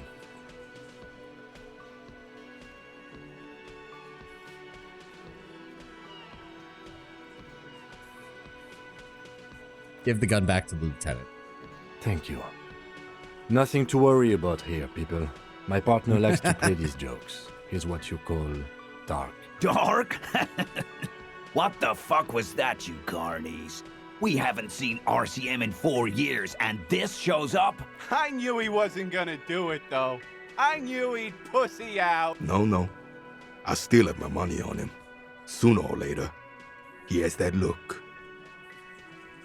The old man pulls on his cigarette slowly. Yeah, Theo has fucking Harry's number. Like, oh no, that was not a performance. The fucking whore left me. I know. Do not think your failed suicide attempt will win you any pity from these men. Do not expect them to forget it soon either. Again, it was a dark joke. Maybe we should go for a little walk, Joker, before we continue. Jogging around seems to have a positive effect on you. Yes. Get the serotonin running. Keeps those bad thoughts away. Okay, so we took 2 damage and got nothing for it. That's unfortunate. Okay. We can retry the authority check later. We do have an extra point. Oh god, Kim is going to be so upset with us. What in the name of hell was that supposed to be? The lieutenant is A gritting his teeth. theatrical suicide attempt. We need to talk about it. Yes, I want to talk about it as well. Well, I was able to recontextualize it as a dark joke. I will not be able to recontextualize it the next time. I understand you sometimes employ extreme interrogation tactics, but I want you to understand that was too extreme. We can't have RCM officers going around putting guns in their mouths. We can't afford to have that image. Few institutions can. Understood, 100% it won't happen again. I went with my gut feeling. This time it was wrong. I'm sorry I put you in this position. I wish to embrace the gloaming ahead of time, the undoing of the atoms that called to me. It's gonna happen again. I'm gonna do it again. I'm gonna try it again soon. But why did she leave me? Oh. I'm sorry I put you in this position, Kim. No need to apologize. Just keep your gun out of your mouth. I'll fucking do it again. Again. Can we talk to her separately? I've got nothing to say to you. Why are you wasting your time? Are you the Hardy girl? I am not. You could be, Liz. You could be anything. You could even be a model. Even a mod? Glenn, I went to law school. I am an attorney. He's right. With a face like that, she could be on the cover of Le Debutante International. You know, just to push her buttons. You know what? For once, electrochemistry, we're going to do it. We're going to push her button. Ah, he's right. You're very pretty. The cold look in her eyes speaks louder than words. She is not amused. Neither am I. Guess that makes two of us. Fuck. What else can we do? Tools. Oh, yeah, the plastic freak bag. Well, we did put a point in composure, so we may as well go try Annette and Renee again. Maybe there's a shop around that has an authority item. I think C. Lang might have something, but the problem is the game doesn't tell you what the stat bonuses are before you buy an item. Hello again, sir. All right, let's try this. You wouldn't happen to know where a fridge is, would you? Fridge? Yeah, like a big fridge. A cop could put a dead body in. You mean like the ice bear fridge? Man, that's scary. Ice bear fridge? Yes, like a bear, but white. There's a fridge below the building in the basement, with red glowing eyes. I went back there once, behind the bookstore. Mum doesn't want me to go there anymore. Not that I want to. It was pretty scary. And there's a big fridge there. Yes. How do I get inside the building? I already talked to your mom, but she won't let me in. She can be pretty strict. You're right about that. I don't really know what to say. You could try sneaking in. She smiles slyly, but she's not sure it's the I'm right sorry, answer. sir. I really don't know. Anyway. Well, thank you, kid. Let me try to do something. The girl There keeps we her go. hands folded, hidden. Why is that? Why are you keeping your hands hidden? Suddenly, green gas explosion filled the town, accompanied by a loud cackling Jeff. The Joker is in town. What do you mean, sir? You can show them to me. She looks around anxiously. Her hands remain folded in front of her. She doesn't want to show them. The lieutenant stands by, looking at the two of you with little interest. It's okay. She brings out her reddened hands, her nails frayed, nearly chewed down to the flesh. You bite your nails. And you knew this from me keeping my hands folded? There were a few other hints. Well, that proves nothing. Anyone could do an easy deduction like that. Her eyes flash with defiance. She's not impressed. She actually is impressed. This is more like a defensive reflex. You want more? I bet I can figure out why you bite your nails. I've got a few things in mind. She nods, half provocative, half enthusiastic. Jesus Christ. You're uptight because your mother and the pressure she's putting on you. Maybe so, sir. Okay, I know it's a bad habit, and I shouldn't. Well, I hope this made you feel a little bit better. It was okay, sir. She still has a bit of a rebellious. There's more that can be achieved here. Ask her to do the same. Oh, you think so? How about you try? To do something about me, kid. You're quite sober. She snaps back. The lieutenant does not flinch at the comment. He does not flinch even a single bit. He is intensely not flinching. It takes effort. Kim having to stop himself from breaking down and laughing his ass off. And I'm having a grand time. I sure hope you are, sir. There she stands, swaying on her feet, assaulted by the early spring breeze. She smiles at you.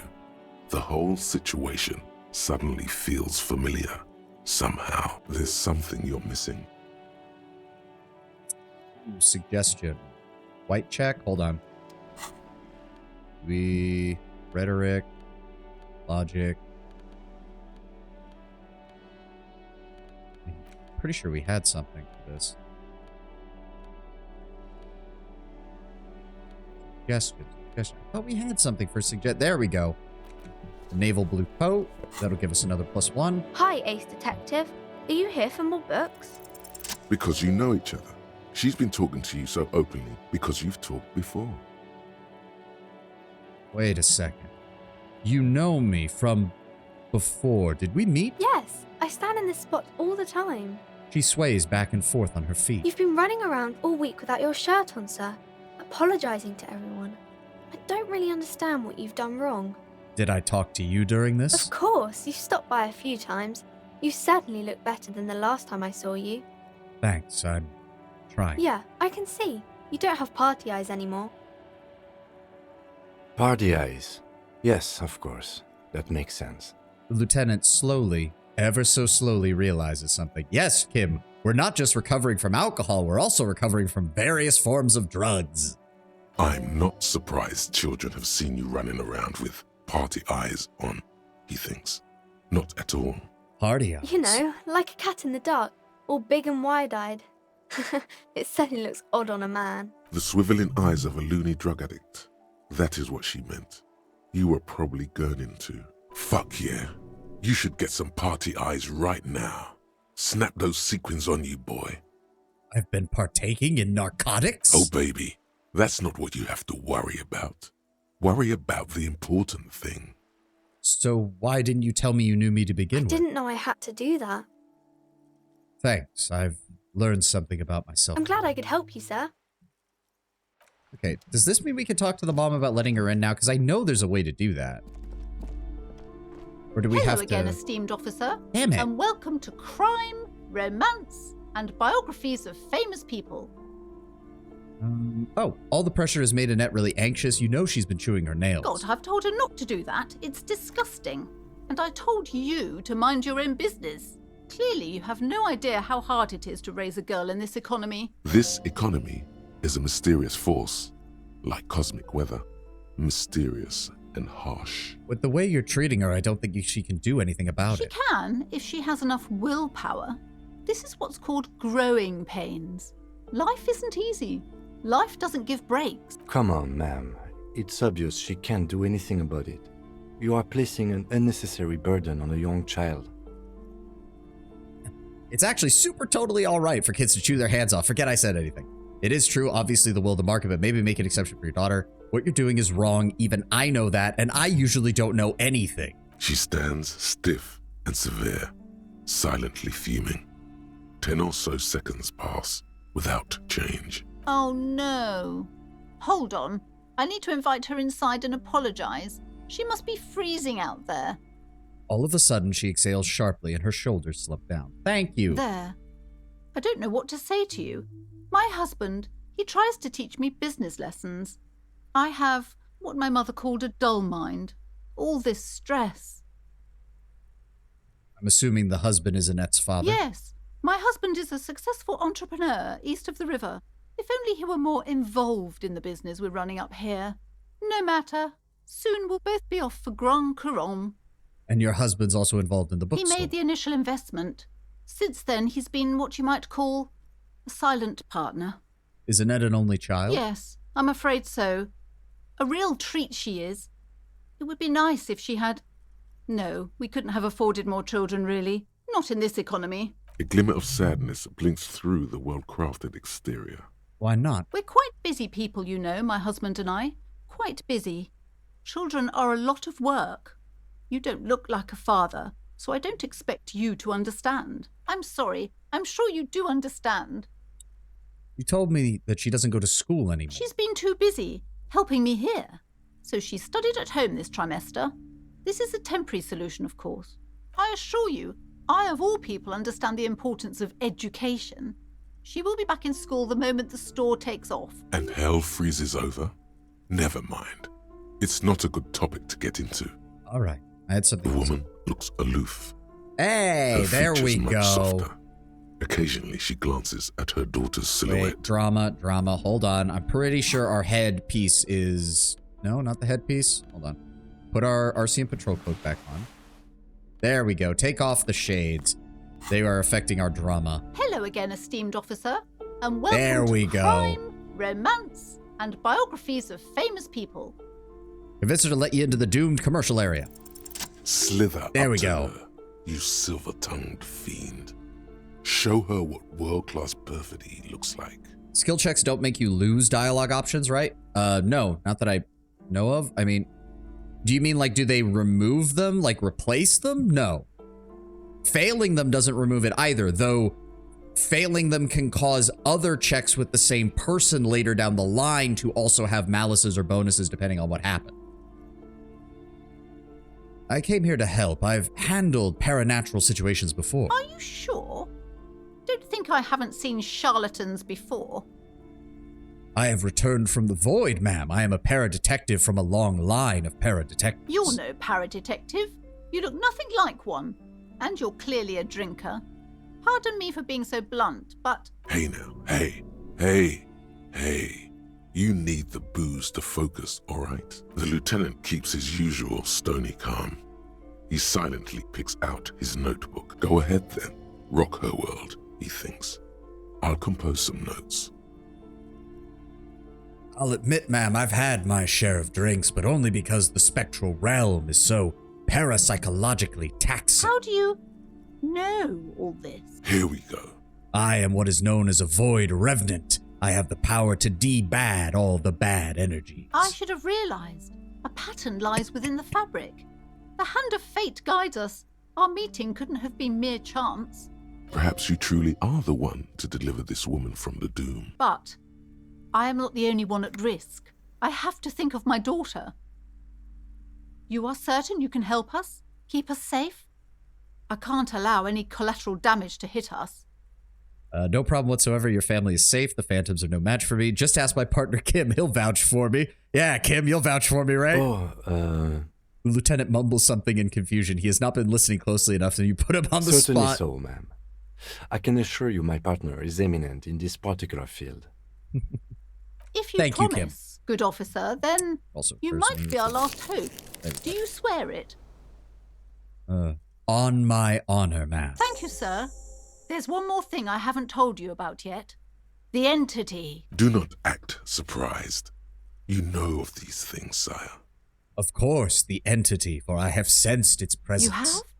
The entity takes the form of a woman, a witch probably.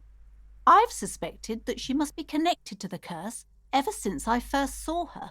Did you know that she lives inside the chimney? Ah, yes, the chimney, a passage between heaven and hell, of course, of course. Yes, that chimney is part of the building's central furnace, and it's enormous. She has barricaded herself behind some metal security curtains. God knows what she's doing there. Some unnatural magic, I assume. You should go find the entity and ask what happened to all the companies in the building. What is the source of this curse? Here's the key to the warded door behind the curtains. Take it. Oh, and please do return to me after you've looked round. I'm quite anxious to know what she has to say about the curse. What you discover in there. Unbelievable darkness and ruin. What you discover? Probably just office space. And the damn fridge. Don't. You see a set of tattered curtains. Pull it open. You see a dimly lit room full of dusty furniture and trash. A doorway stands in the back, covered in dozens of scary little cage-like trinkets, your shadow looming over it like an omen. Oh! A small terrified O escapes from Plaisance as she tries her best to look away, her round face buried in her hands. Oh. Call the Mama Dakwa.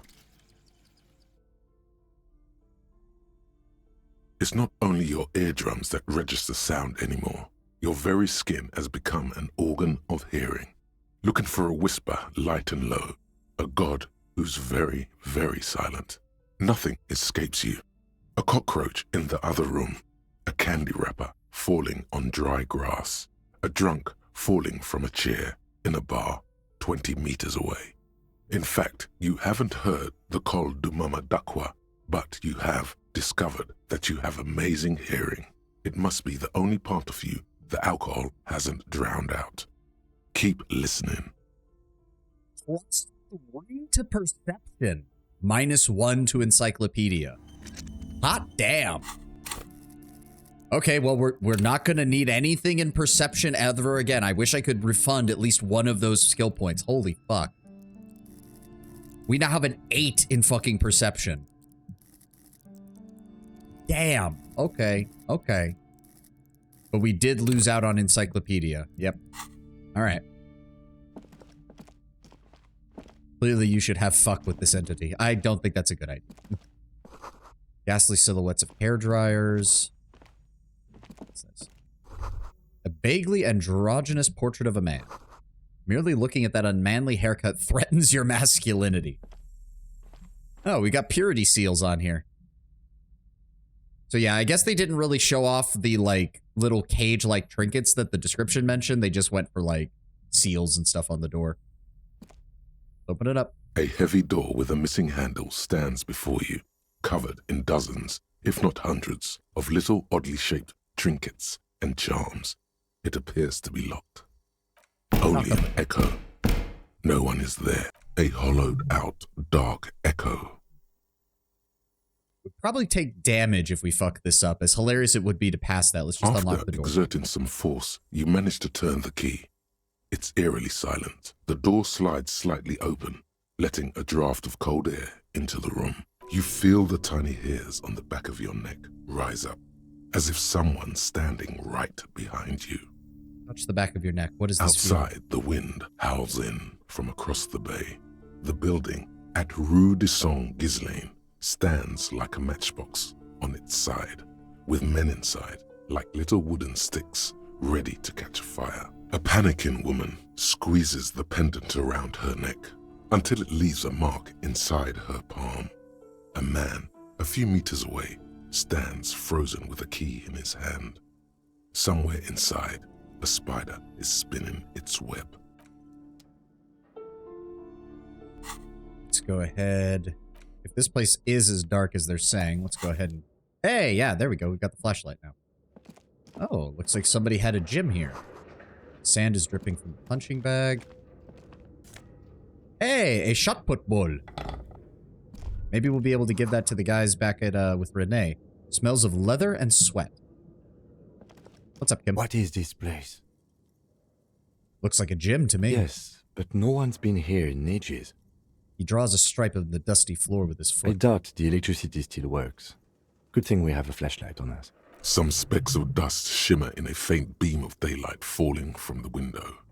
Other than that, the room is dark. An eerie feeling rises in your chest. What if there's a reason why no one's been here for Yes, ages? because it's closed. No need to look for supernatural explanations where a banal one will do. Now let's move on, shall we? Okay, Kim, if you want to be boring. Poster says, Hideous Fortis, the rest is worn off. Worn out wall bars, they look unsafe. A barbell lies on the floor. The color has worn off its weight plates. It's 60 kilograms. Your triceps hum at the sight of these weights. Show the world what kind of beast it's dealing with.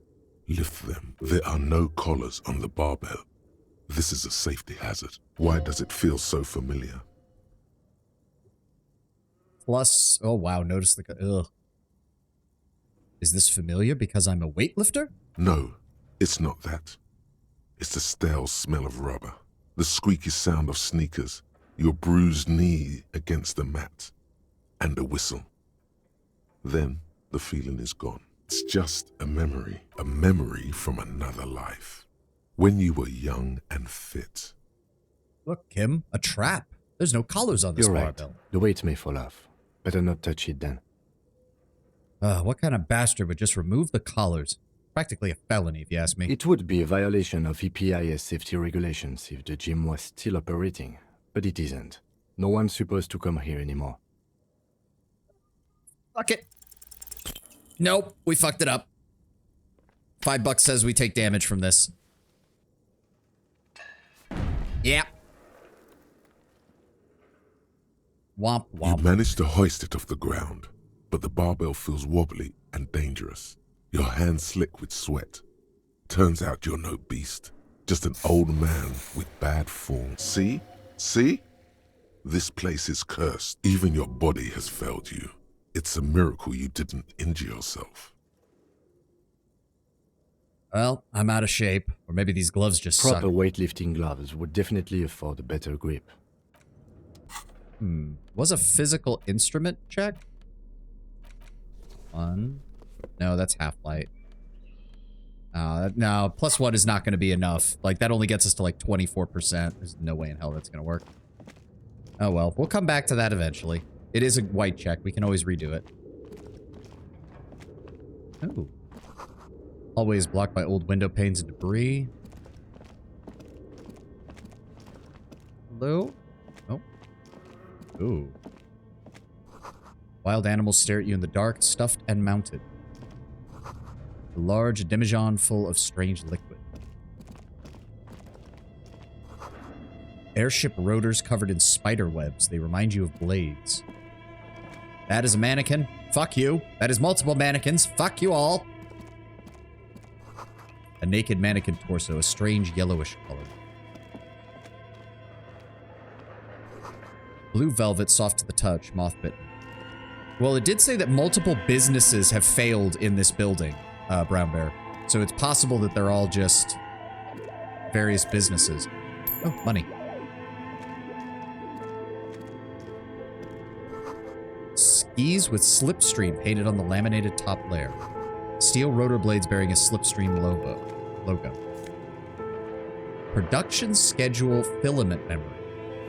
Interesting. This cube-like crisscross of filaments feels oddly fragile in your hands, its intricate structure covered in dust. Silver tape on the side reads production schedule. Note, this filament contains information that can only be read using a radio computer. Hold on. Oh, more money. Oh. But where are the clothes that it used to display? Very good question. Ooh. Hold on. What's this? That leads out this way. This. Your flashlight slides over an old green chalkboard covered in scribbles, sketches, and schemes, like some ancient cave mural. Some of the writing has faded with age, but you can still make out sections here and there. Photos and drawings have been pinned to the board. These lithe, pointy-eared creatures appear to be different types of Welkins. You make out autumnal candle Welkins, casting wax-based magic, translucent Welkins, with organs shining under their skin, and even ether Welkins, hailing from the vast emptiness of sidereal space. Who are all those creatures? Fantasies of a tortured, feverish mind? One of the Welkins, towering among the rest, appears to be different, however. Examine it. This is important. It's Vara Hamira, a high Welkin, his face white and scarred like cracked marble. This is clearly a Welkin supremacist. The note says, all non-Welkin races will be purged. The Haldor, the Twarg, the humans, and even headless men, all of them, purged. Imagine a world filled only with Welkin. Green Welkin, Dread Welkin, and the High Welkin to rule them all.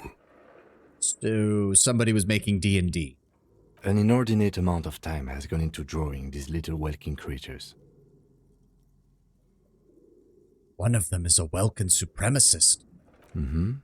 Political commentary. That one has a great beard, too. The lieutenant nods at the Welkin's facial hair. Why would anyone spend so much time on this? Some people really like building a world, I think. Even if it's just for a game. Video game developers, are you making a commentary on your own shit right now? So who are these creatures? Who drew them? Are they real? I have so many questions. This looks like concept art for a project. It's not really real.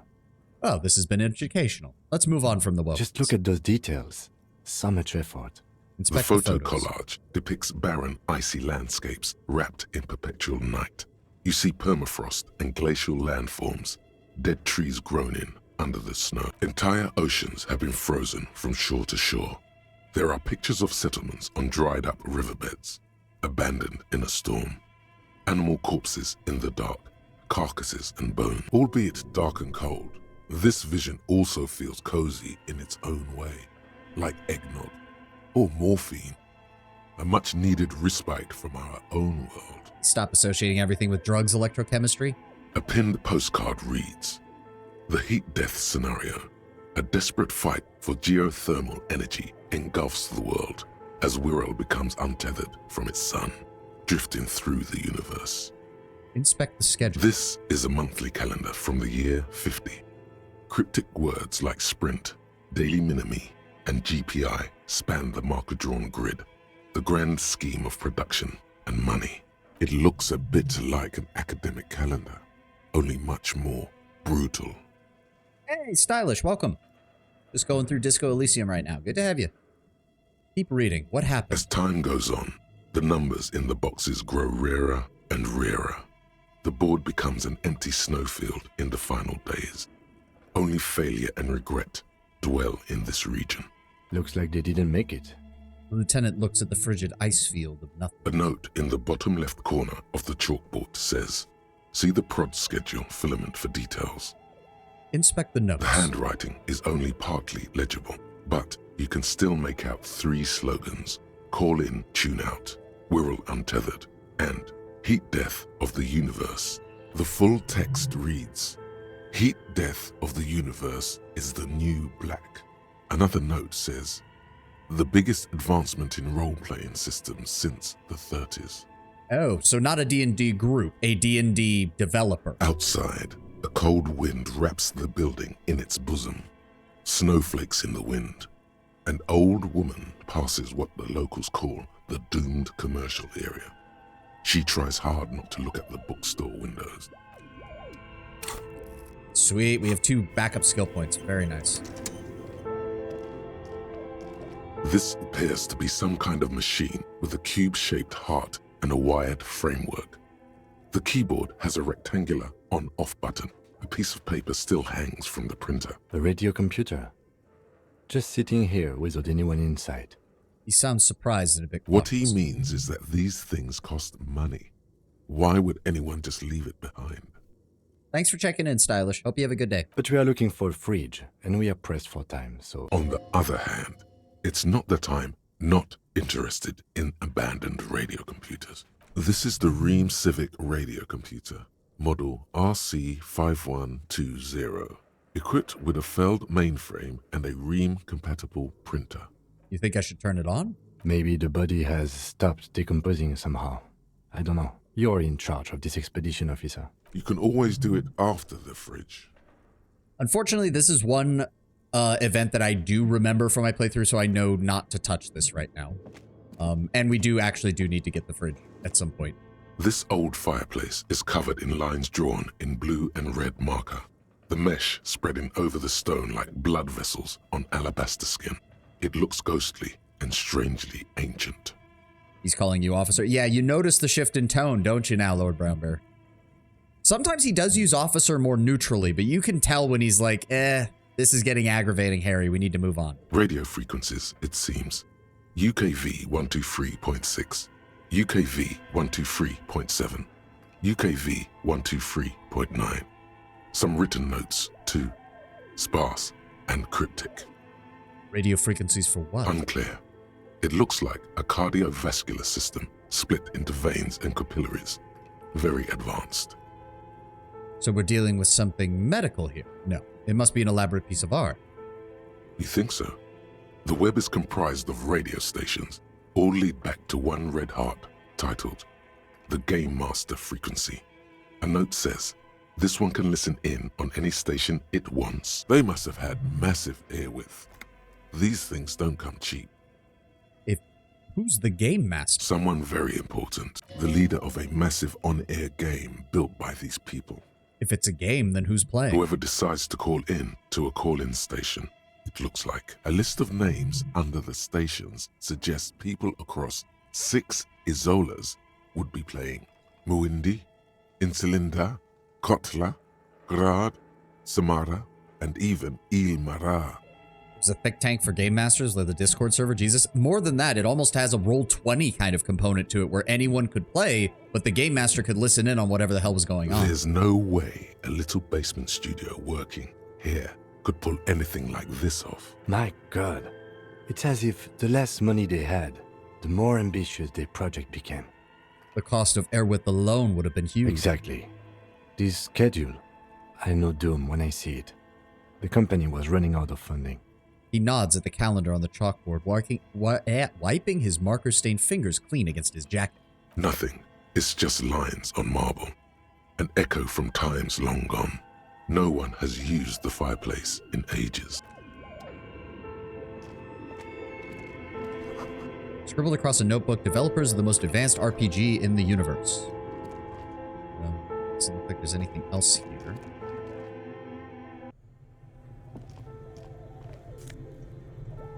$2 in money, a thing of magnesium, thank you.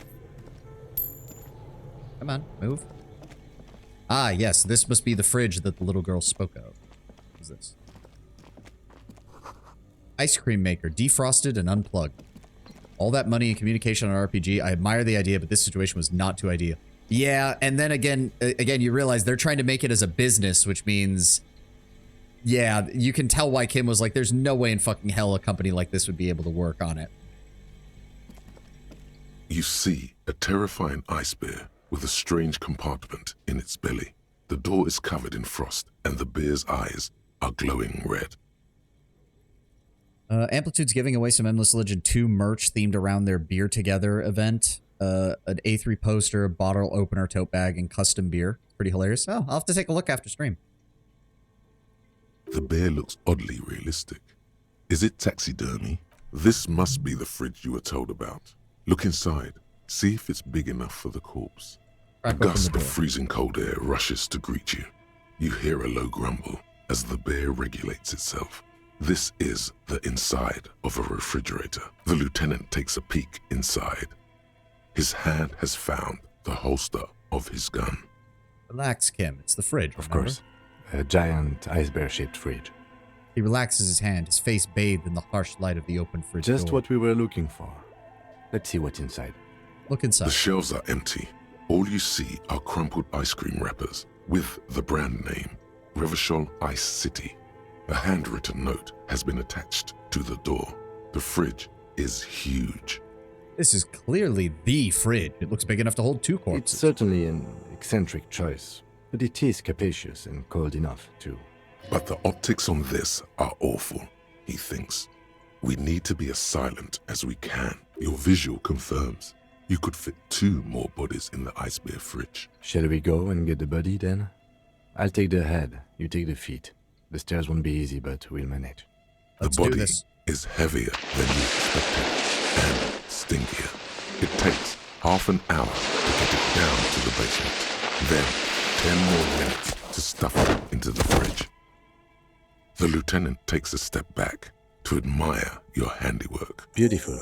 A dead body in an ice bear fridge. This is some of the best police work I've ever done. I'm not sure I believe you, Kim. Of course you don't. Look at that. What have we done? We stuffed a dead body in an ice bear fridge. This does not leave this room. He means it. He doesn't want to be the ice bear cop. Yeah, I'm not proud of it either, but we did find a fridge. As impressive as the fridge is, this is a small victory, among numerous defeats. At least we've stopped the body from decomposing further. Now you can conduct another inspection, under controlled circumstances. I think the thought process wasn't wrong. Tried to spend money on communication to find customers for an otherwise niche hobby. Too bad it's just not the time period for it. Too expensive. Too expensive, and quite frankly, what part of Revachol's, like, overarching feel has led you to believe that there are enough people in any kind of local area to build the groundwork of support for something like this to take off and expand to other areas? Like, there just isn't. Inside the icy realm of the ice bear fridge, the corpse stands slumped, waiting. Is there anything else you can tell me? Shoot, Looney Rooney. You like the fridge? I like it a lot, brother.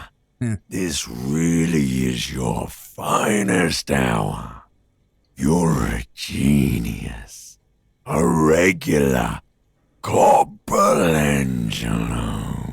Come back later, Corpo. Take You the note. pocket the note and the little fridge magnets keeping it on the door. Examine the ice cream A wrappers. friendly cartoon bear smiles back at you from a glossy cellophane wrapper. It looks nothing like the fridge or the decomposing body in it. The paper still smells of vanilla and chocolate. Even under this stench, you can feel it. What is a giant bear-shaped fridge doing in an abandoned cellar in the first place? Good question. It looks like an ice cream fridge. The lieutenant reaches for one of the wrappers and studies it in the light. So they tried to sell ice cream from the inside of a hyper-carnivore? I know. What an unfortunate marketing choice. Says the lieutenant. What is even worse, the bear is still costing them money to this day. The lieutenant points at the red, snaky cable running from the The fridge. electricity bill must be catastrophic. On the other hand, it did help us with a certain corpse situation. Lucky us, indeed. Refrigerated meat is much better for coroner's work. We will deal with that once Kim goes to bed for the night, which we are closing in on. The wall collapsed. It is inaccessible now. Oh, I remember there being a check for A this. thick didn't I? layer of coal dust covers the furnace, coloring it pitch black. Is the curse just a high electric bill? Maybe. Looks like this furnace has a face, and it's a face of agony. Is this the furnace? Looks like it. Looks like an old central furnace used to heat the building. It's connected to the chimney. He opens the door and gingerly peeks No one inside. has used it in ages. No signs of any recent fire. Only dead rats. Look inside It's the furnace. dark and grimy here. In the darkness you can hear chatter. It's coming from above. A voice or several voices talking to each other.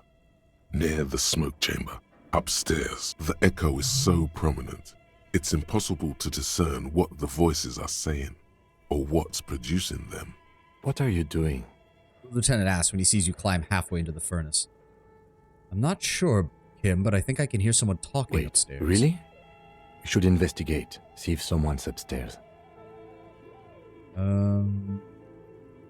The voices. Maybe it's the malignant entity. Plaisance said it lives in a chimney. You're right. The rooms do look like they're connected. But malignant entities don't exist. At least not the supernatural kind. Hello? Something breaks loose in you. A mighty bellow echoes throughout the chimney's depths. The chatter of tiny voices above suddenly cease. Then, You hear a woman's voice answer. you've awakened the entity.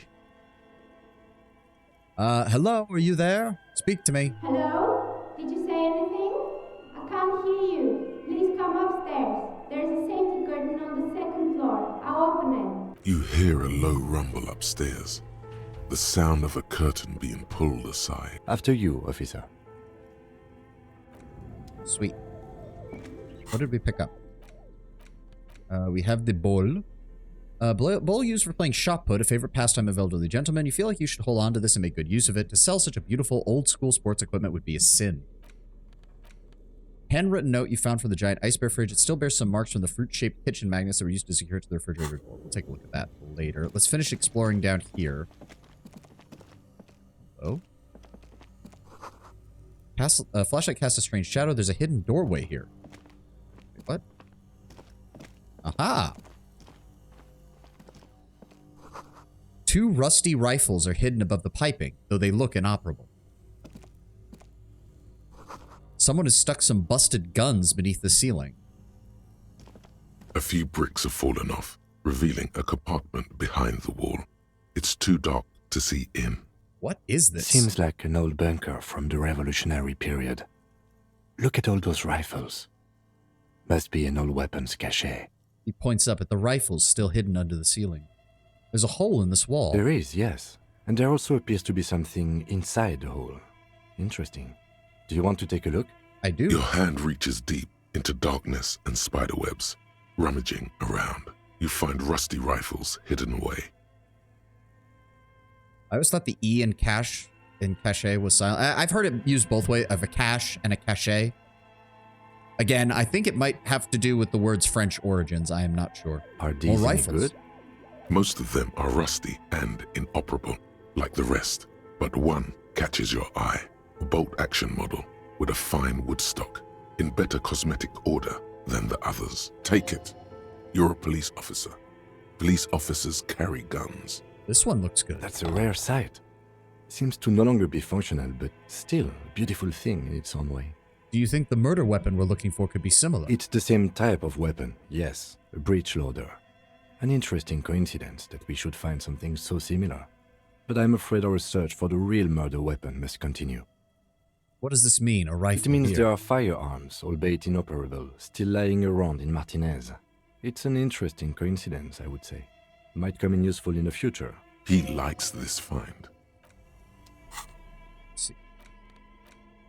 Yep, a broken Belle Margrave from ages past. It's a 4-shot bolt-action military rifle with a wooden frame. You can see the bolt action seems to be placed on the back, so it would probably open up the central portion right here in order to insert more additional rounds from a stripper clip. God, I do hate the way the rest of it's designed, though. On the one hand, you could say it's a gun designed by people who don't understand guns. On the other, it's very clear that this universe has a very stylized technology base. Also, I love the fact that Harry moves the flashlight around even in the screen here. That's hilarious. Speaking of which, we also need to put our glasses back on. Thank you. The upside down stock bothers me. I know. It does to me too. But there's nothing we can do about it. Someone called Zach Hazard for his opinion. Oh god, that'd be awesome. I'd love to see him and Mike play this game. That would be fucking cool. Frozen ice cream maker. Still running. Interesting. 70 cents. Some Nosafed. Ooh. Here. Ooh, money? Money? Money. Cellar window, people's feet shuffling by on the street. 2 cables are plugged into the breaker box. The red one leads to the Ice Bear fridge, and the black one to the ice cream maker nearby. We probably should not unplug Our any of that. base is under attack. Hey, Walker Sunrise. Welcome, welcome. Hello, everybody. I am Sovani, your Dragonfly VTuber from the future. Makafam, Makafam. Thank you, thank you. Thank you very much for joining us. We are currently playing Disco Elysium right now. Currently going through day 2, almost into day 3. We have just stored a body in a fridge. I'm doing great, Walker. I'm doing great. Having a good day today. We will be probably having more salt tomorrow when I return to playing The Surge. We've been going off and on between The Surge and Disco Elysium for the last week. Been doing pretty well on both of them. What have we got here? Insane mesh tank top. +1 to drum. Do I even want to know what this looks like? Oh, God, no. No. Had to drop by for a new model, bro. Haven't visited yet. Oh, thanks. Thank you. Glad you're doing good. I am. I'm doing great. I hope you're doing fine as well. Yeah, I've got the new model. I've been using it for a little while now. Having fun times with it. All things pretty good. Again, thank you all for coming here. Thank you all for joining me. Anything you need to know schedule-wise, down in the About page. I think you all know how this works. Maka's a great model maker. She is. She absolutely fucking is. She knocked it out of the park. They all did. Everybody that I was working with at Artemis did a great job, and they were very, very communicative. They were very, very open on communication, keeping everything going. Loved working with them. They did a great job. Where? Oh god, I'm wearing it. That's why. Why did you even get that? No, really? Who put that in a drawer? No, no further comments. Wear this at your own risk. Yeah, I agree. What the fuck, Harry? No, put the regular shirt back on, please. Put the regular shirt back on, please. Intercom wires running into the breaker box. Okay, well, that leads back outside, so the only thing we need to do is head back up. See who this person was living in the chimney. Yeah, you look so weird. It's an old, aging, alcoholic, portly man in a f***ing net shirt. Of course it's gonna look weird, Tenwin. You were also rigged by Umi too. I think we have the same piece. I believe so. God, it's probably in my About page. Yeah, Rena Izumi, I'm pretty sure was the name. That was the one, yes. Nope, they did a great job. There's a fun little animation that depicts Disco Elysium characters dancing to Party Time by the Northern Boys, and I want to share it, but the more you play, the more I see the video has minor spoilers in it. Yes, please, do not spoil. Do not spoil. Please do not. Fortunately, we're coming up on an ad time. Oh, so this must be where the person is living. Oh, Floorboards Creek. Okay. Puddle, shoes in a puddle of melting snow. Okay, so the person comes and goes from in here. Postcard La Delta 51. What have we got here?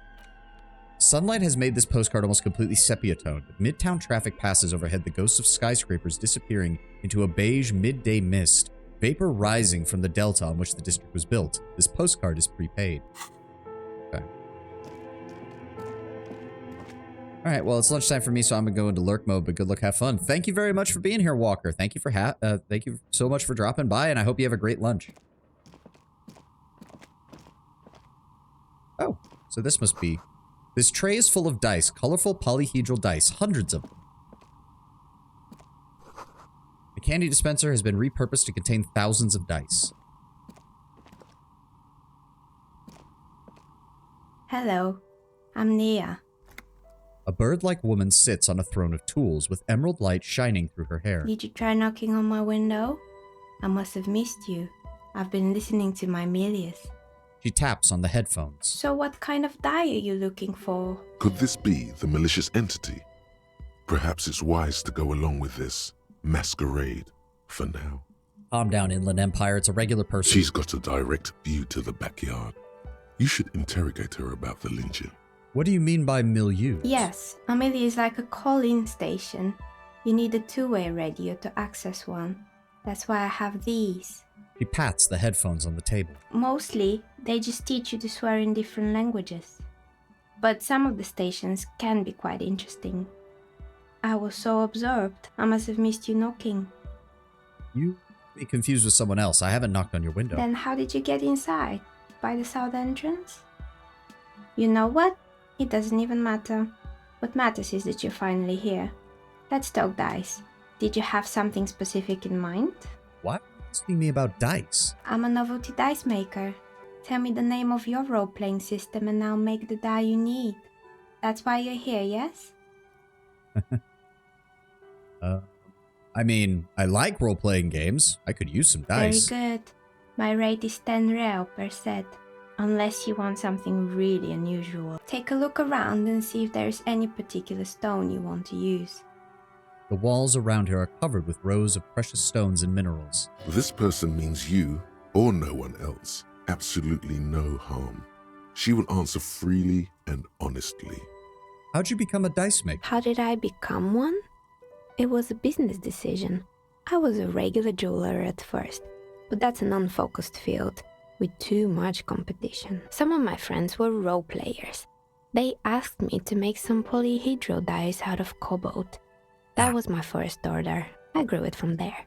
And there's our ad break. Everybody go get some water, stretch, get a couple steps in.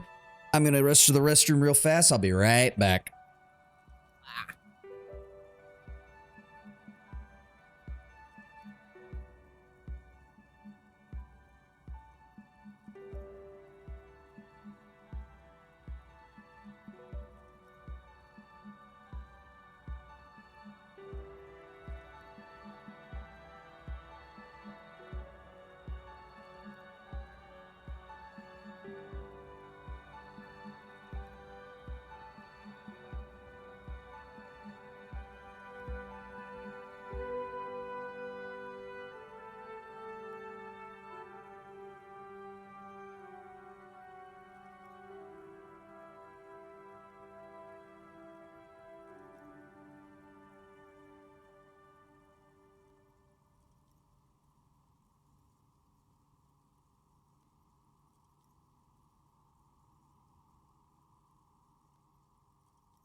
All right, I'm back. Just waiting on the ad to finish up, and we will continue from there. Emma, did I tell you I got a plot point for calling a dwarf ganger a slur? Oh, God. Yeah, that sounds about right for Shadowrun. You've got the human supremacist organizations in Shadowrun. You've got an entire country of elven supremacists in Shadowrun. You've got the various orc and troll gang groups that tend to be racial supremacists. Funnily enough, the only ones I haven't heard about being racially supremacist are the dwarves, actually. Called him a halfie and then knocked him out in one shot. Are you playing like a street samurai build, Lord Brownbear? Getting yourself some of that cyberware and beating the crap out of people.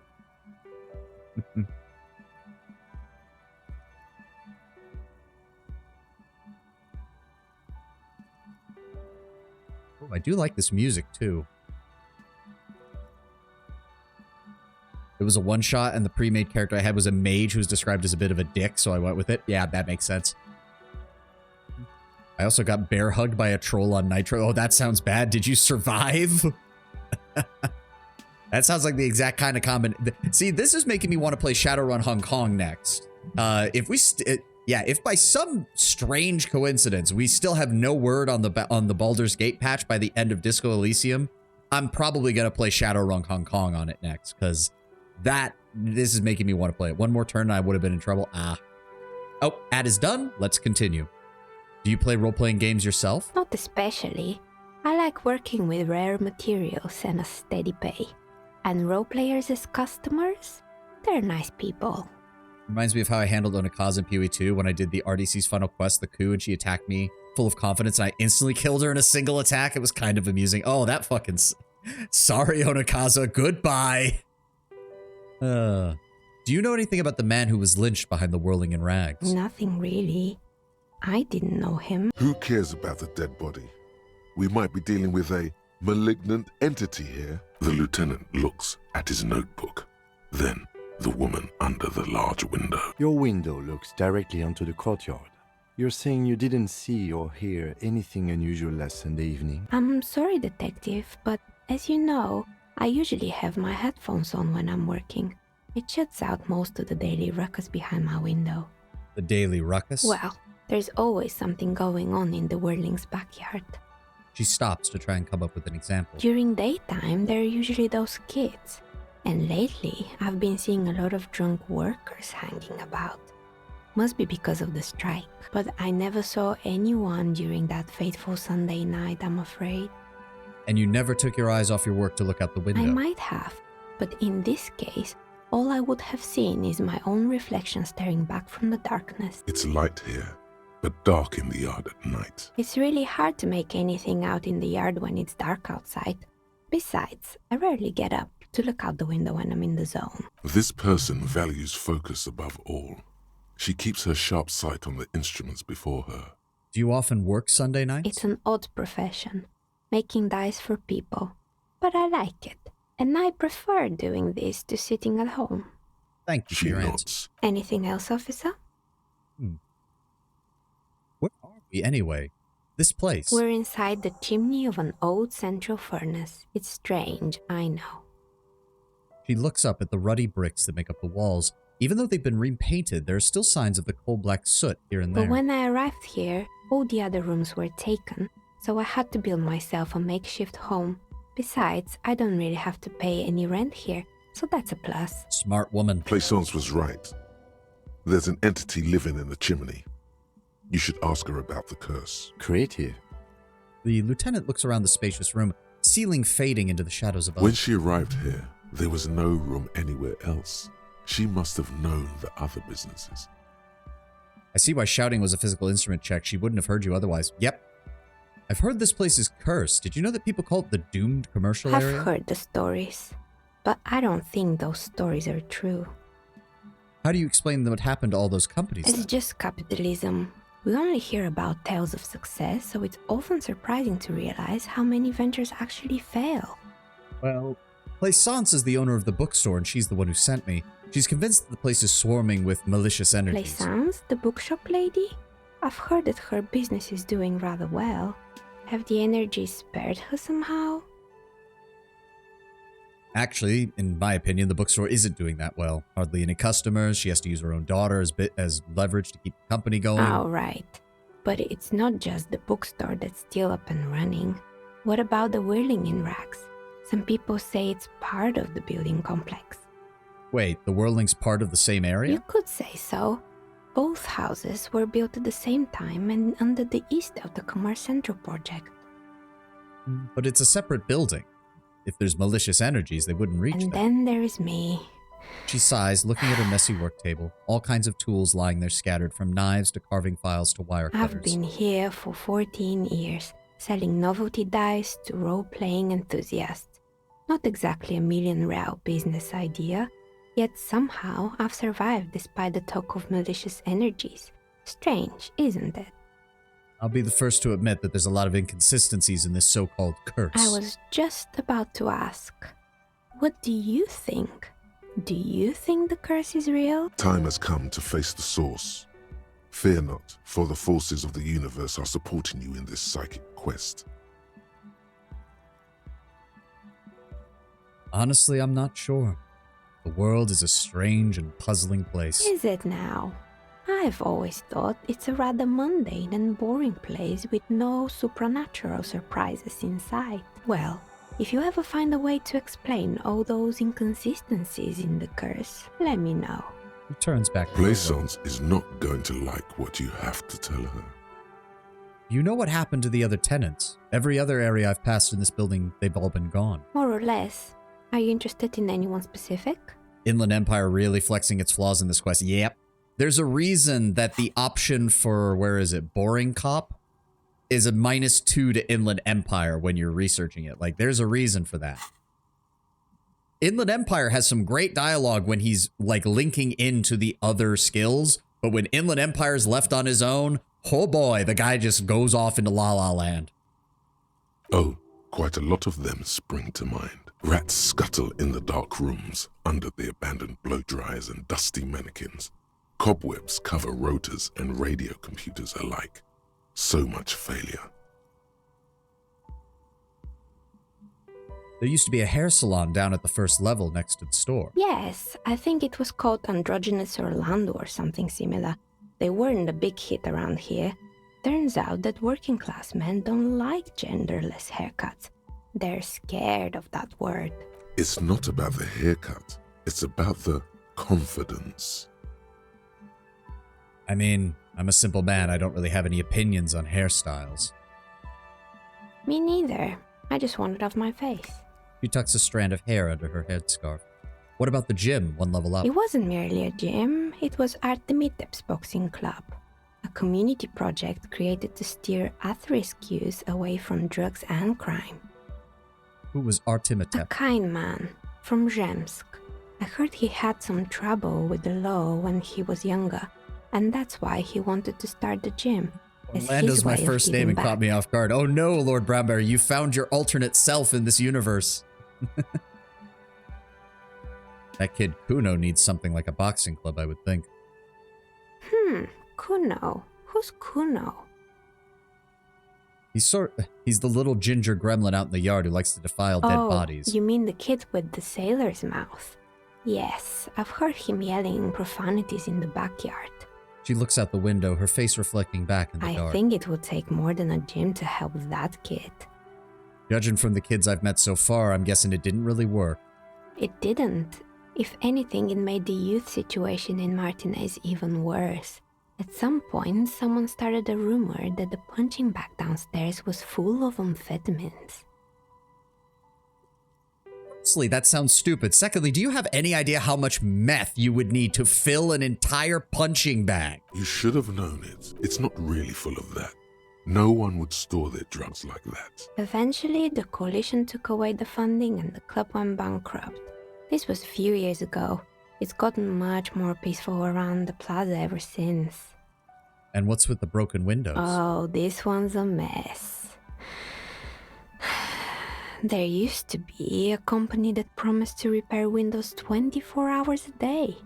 What could go wrong with this one, right? That sounds like a bad idea. Trying to replace a window in the middle of the night with barely any lighting sounds like a recipe for disaster. Turns out, the business was actually set up as a front for an illicit group that was producing snuff milias. Who would have guessed? Oh, okay. And they never cleaned up the debris either. Now it's just littering the hallway and I have no idea how to get rid of it on my own. Is a snuff milieu? I have a feeling I know, but I don't want to. It's a Sub Rosa radio station that broadcasts real murders with real victims. Some people pay good money to get off on it. What does she mean, to get off on it? Even electrochemistry is like, wait, what? What? Don't worry, the ICP has a separate division that deals exclusively with unlicensed sub-roses. This isn't our problem. When even electrochemistry has to go like, no, you don't mean what I think you mean, right? Good luck with that. It's not easy catching those perpetrators. Okay, when she said snuff, I thought she meant like drugs. No, she did not mean that. Unfortunately. Very unfortunately. Was there someone making stuffed animals? I saw a bunch of mounts lying You around. mean Mr. Fabron, the taxidermist? No, he mostly just did drugs. But what drugs exactly? Do you happen to know what drugs he was doing? He got high on some weird taxidermy chemicals. I wouldn't recommend it to anyone. Eventually, they caused him to lose control of his bladder. The smell was awful. Even you can probably do better than that. Electrochemistry, we woke up with no memories just 2 days ago. I actually think we're a lot worse than that. There was a lot of creepy mannequins too. There used to be a fashion atelier here, but I have forgotten the head designer's name. They were doing well for a couple of years until the insect rights activists came. Insect rights activist? What in the name of... The atelier produced a certain collection that used chitin among the materials. Apparently chitin is made in the Occident, where it's extracted from beetle wings. And you know how all kinds of political movements are big in the Occident. The activists shut down the biggest chitin supplier, which of course caused the price to skyrocket. And, naturally, all the most fashionable tastemakers refused to be seen in chitin from then on. The atelier went bankrupt before they could finish the collection.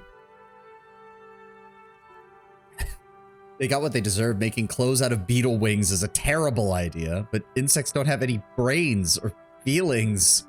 I'm glad that someone took care of the little guys. I like insects. I mean, but they're literally just insects. Actually, insects do have brains. But yes, I understand what you're saying. I think the protesters took it a little too far. As she shifts around, you notice several dead flies on the windowsill in front of her. Legs up. They're not moving. Anything else? Okay, what about the rotor blades and the skis? They were made by a company called Slipstream. After they pivoted from making rotor blades to skis, their chief executive took off on a vacation with all their money. Oh, she rests her chin on her hand with an impish smile. Honestly, I think it's quite funny. I think he's still sending out holiday transmissions from Tulula or Tiumotiri or Hashtkor or wherever he is. What does he even say? The usual, I imagine. That he's been thinking up all kinds of new business plans and can't wait to get started on them just as soon as he returns. Your smile widens before you see the lieutenant's face behind you. Men like that are a curse. The lieutenant is stern. Yeah, agreed, Kim. Sure, but Slipstream is history now. All their remaining assets got seized by the bailiffs in 47. I have no idea why those skis and blades are still lying around in the house. Not much use now, I guess. They were just props. Why return them? Maybe you could make a sword out of one. No, wait, forget it. It would take too long. But it would be cool. Could we be a cop walking around with a sword made out of a plain propeller rotor? That would be kind of cool. I also found a weird machine. Fortress Accident, the radio game studio.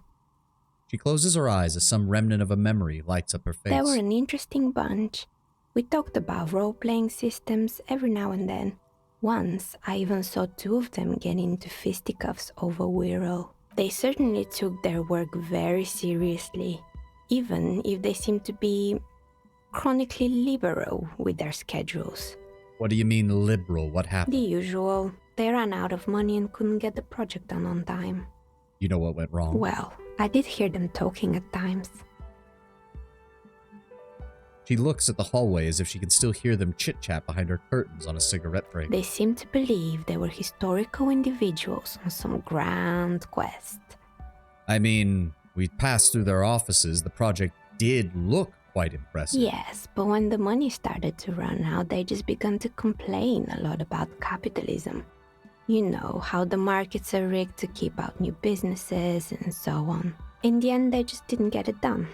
They didn't have enough willpower to produce something truly historic and to show up to work on time. She's right. Showing up to work on time is important. Showing up to work on time is hard. No, scratch that. Showing up to work at all is difficult, especially if you've been drinking. Yeah, keep telling yourself that, electrochemistry. You are still the worst. Seems like these people don't like the idea of starting small. Yeah. Should have just tried harder. They had everything they needed to succeed. That's too bad. I would have supported them. The project looked great. I mean, I don't like any of these. Showing up to work on time is incredibly hard. No, electrochemistry, no, it's not. It really isn't that hard. Too bad. Maybe I could have supported them. The project looked great. Not the wisest decision. You would have lost all your savings. She tosses a pair of dice on the table. One of them stops near the edge of the metallic desk. The result is 1 on a 20-sided die. The dice is black and filled with little silvery flakes, like snowfall. Anything else? There was also a terrifyingly taxidermied bear in the cellar. Oh boy, the fabled Revachol ICT. You're in for a treat here. She smiles and leans closer, hands on her knees like a stand-up comedian ready to tell a The story. place was owned by two guys who had some rather innovative ideas about marketing. The bear was one of them. Now ask me about their other ideas. All right, what about the other There ideas? was really just one. And it involved picking out the prettiest girls in the neighborhood and paying them 20 cents per hour to man the booth. And by man the booth, I mean slump behind the counter with a face that could maim you if you ever dared to disturb their bored magazine browsing. Sounds like she really didn't like those girls. Fritta does the same thing. I know a girl just like that. She works in Fritta as a cashier, and she's not particularly friendly. What did they expect? 20 cents per hour is dog pay. I'm surprised they showed up to work at all. Award-winning idea. How else could you choose people? I don't have an opinion on employees. I just want to know, did it work out for the business? What did they expect? 20 cents per hour is dog pay. I'm surprised they showed up to work at all. Oh, but they did. They did show up to work, and not alone. There were also acne-ridden girlfriends and gorilla-like boyfriends loitering near the ice cream stand. And they already had the bear. The bear? The bear. She repeats, pressing thumbs into her temples like she's trying to suppress a headache. I'm guessing it didn't work. Of course not. The bear was terrifying. No one wants ice cream guarded by a hostile apex predator. To make matters worse, the fridge didn't work too well either, and half the ice cream came out malformed and partially melted. Eventually, Revachol ICT lost the price war to its rival, Glacé 5000.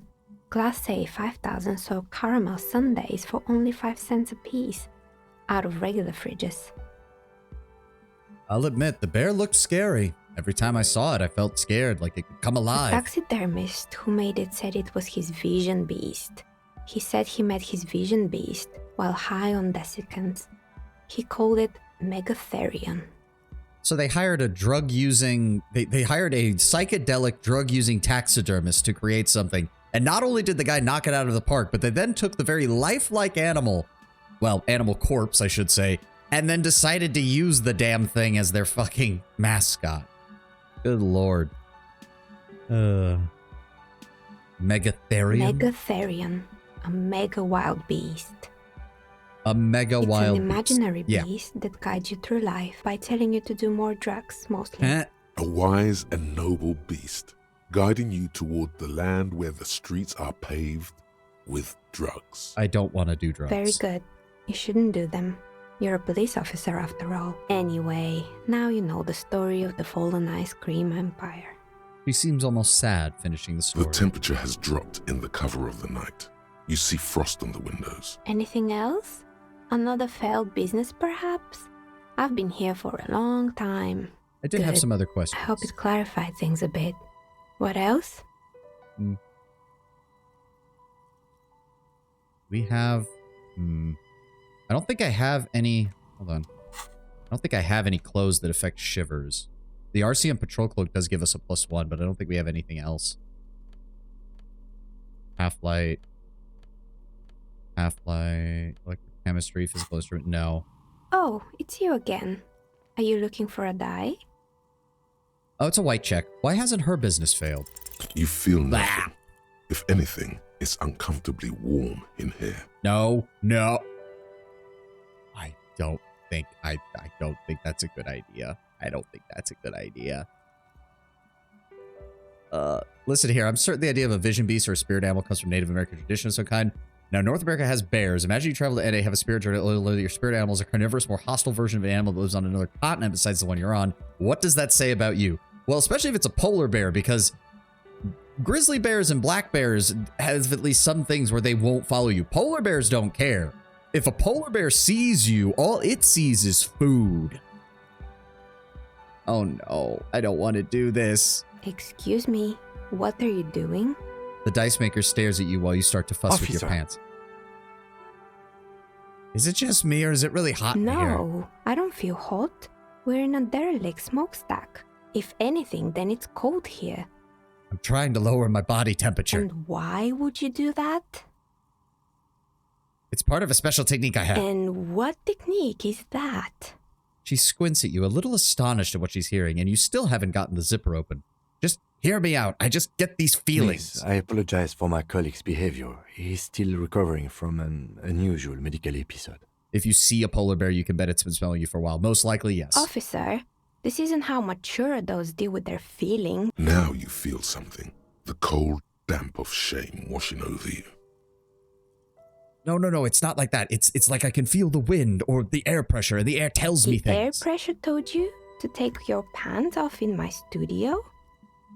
I'm not explaining this very well. Can you please employ this special technique somewhere else? I work here and my work requires concentration. Half-naked people don't help with that. I'm sorry. We will come back when I can attempt that shivers check again. I feel bad. But if we don't finish that check, I don't think we can... Fuck. I have 2 skill points. I do like shivers. Yeah, it's a 5, but it's a legendary check is the problem. Do it. Let's try not to embarrass ourselves again. Come on, game. Give me some. Oh, give me it's you again. Are you looking for a die? A gust of cold air sweeps through the chimney. The stones and minerals on the shelves rattle as though agitated. For a moment, it almost feels as though you're outside the building, exposed to the atmosphere. Do you have any clothes that improve shiver? No, I already looked. We don't. Well, I mean, we have one, but we're already wearing it, I should say. This is just a theory, but hear me out. I think I know why your business hasn't failed. Didn't we already talk about this? It's because you're not in the same building as the others. This isn't technically the doomed commercial area. What are you talking about? My address is exactly the same. Rue de Saint-Guilain 10. No, the old coal plant that used to be here was subsumed into the new venture. Its ruins swallowed up. Yet it has a different address in the heart of the city. No. This used to be a coal plant. You're in a chimney of a different building. This doesn't make any sense. She looks around the makeshift nest that she has carved out for herself, bewildered. Are you saying my business was spared because of a technicality? Where is this coming from? It has a different address in the heart of the city. And what? Does it mean that I'm safe from failure? Don't let her become complacent. She still needs to ward her soul against the evil forces.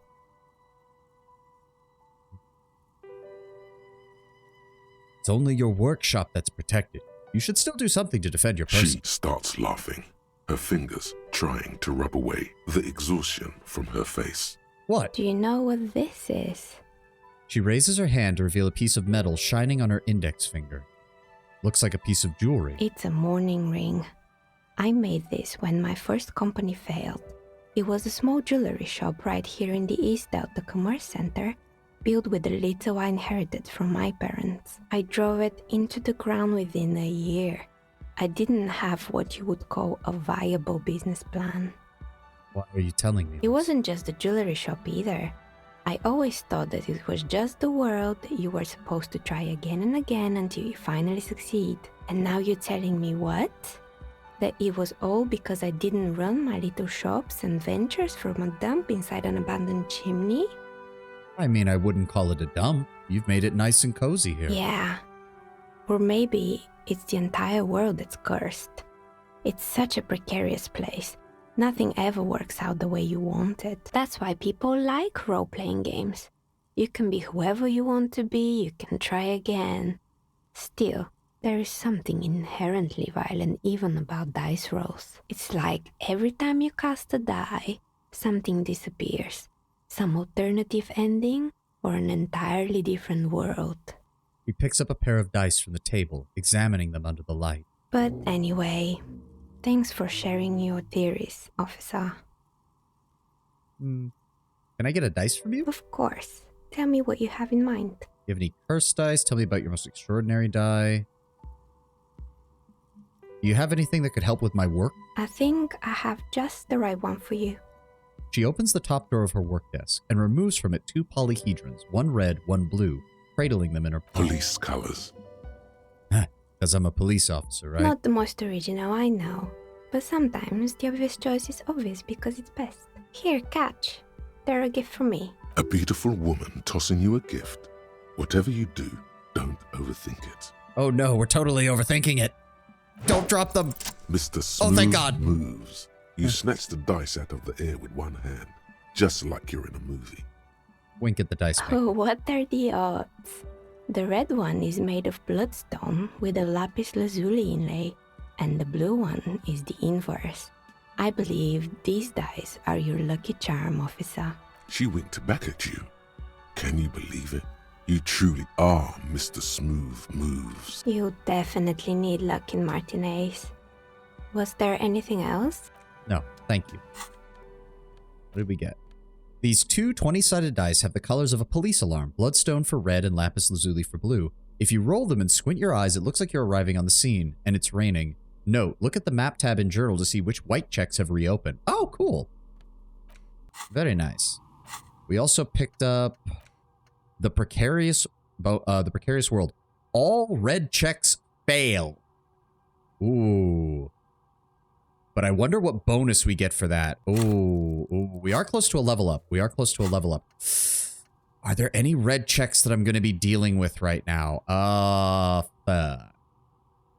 Let's hold off on that. I want it, but we need to be very careful when we do that. We need to be very careful. All right, let's head back down. And I don't know if Plaisance is even still open right now. If she's closed, then we're not going to be able to talk to her. Nope, that's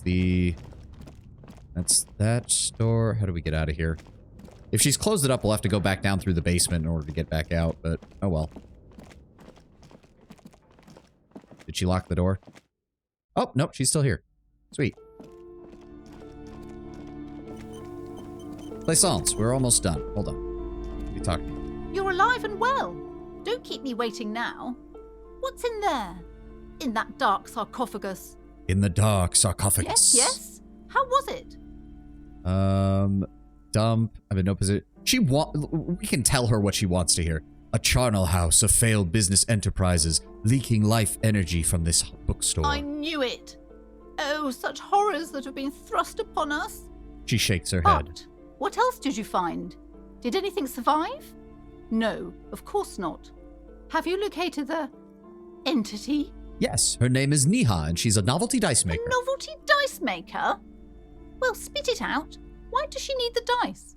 For some kind of sorcery? Sometimes they use the ankle bones of sheep.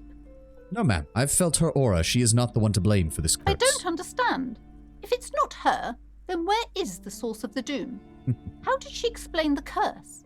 She looks perplexed. Before you say anything, ask yourself, is the woman really able to withstand the truth? No, she's not. Like, that's not even in question, Endurance. The narrative she's built herself, it does need tearing down. She's squeezing on the pendant too tight.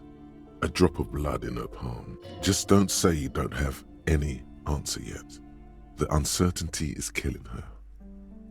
The source is in the taxidermist shop. He became involved in arts darker than taxidermy and brought the void spirits down upon this place. That's an outright lie. I don't have an answer yet. There still needs to be followed, like the strange radio computer thing. There's another entity, more malignant, pulling the strings of Martinez. Perhaps in my travel I will cross paths with it. There are no curses because there are too many inconsistencies. It's just capitalism. Bankruptcy is a quirk of the economic system. I don't want to outright lie to her, but suggestion's right. We can't just tell her that we don't have a lead. I believe there is another entity, more malignant, pulling the strings in Martinez, and in my travels I will cross paths with A third order presence. Yes. She lets go of the I've pendant. heard of these triactors. In certain occult literature, that's too dark to dwell on for too long, and definitely not in the presence of my daughter. I understand everything, sir. Thank you for your descending into the maelstrom. I will keep fort up here, strengthen the wards, do my best. And if you happen upon the third entity in your travels, may the Lord be with you. She performs an X-shaped cross upon her chest. Well, this has been absolutely educational. If we happen on the third presence in our travels, we will certainly come back to tell you. Yes, the venture continues. In other waters, darker waters. Should we get out of here before the vortex collapses? The shop around you feels ancient suddenly, damp and saturated by the coastal air. The books are rotting. A great cold lives here.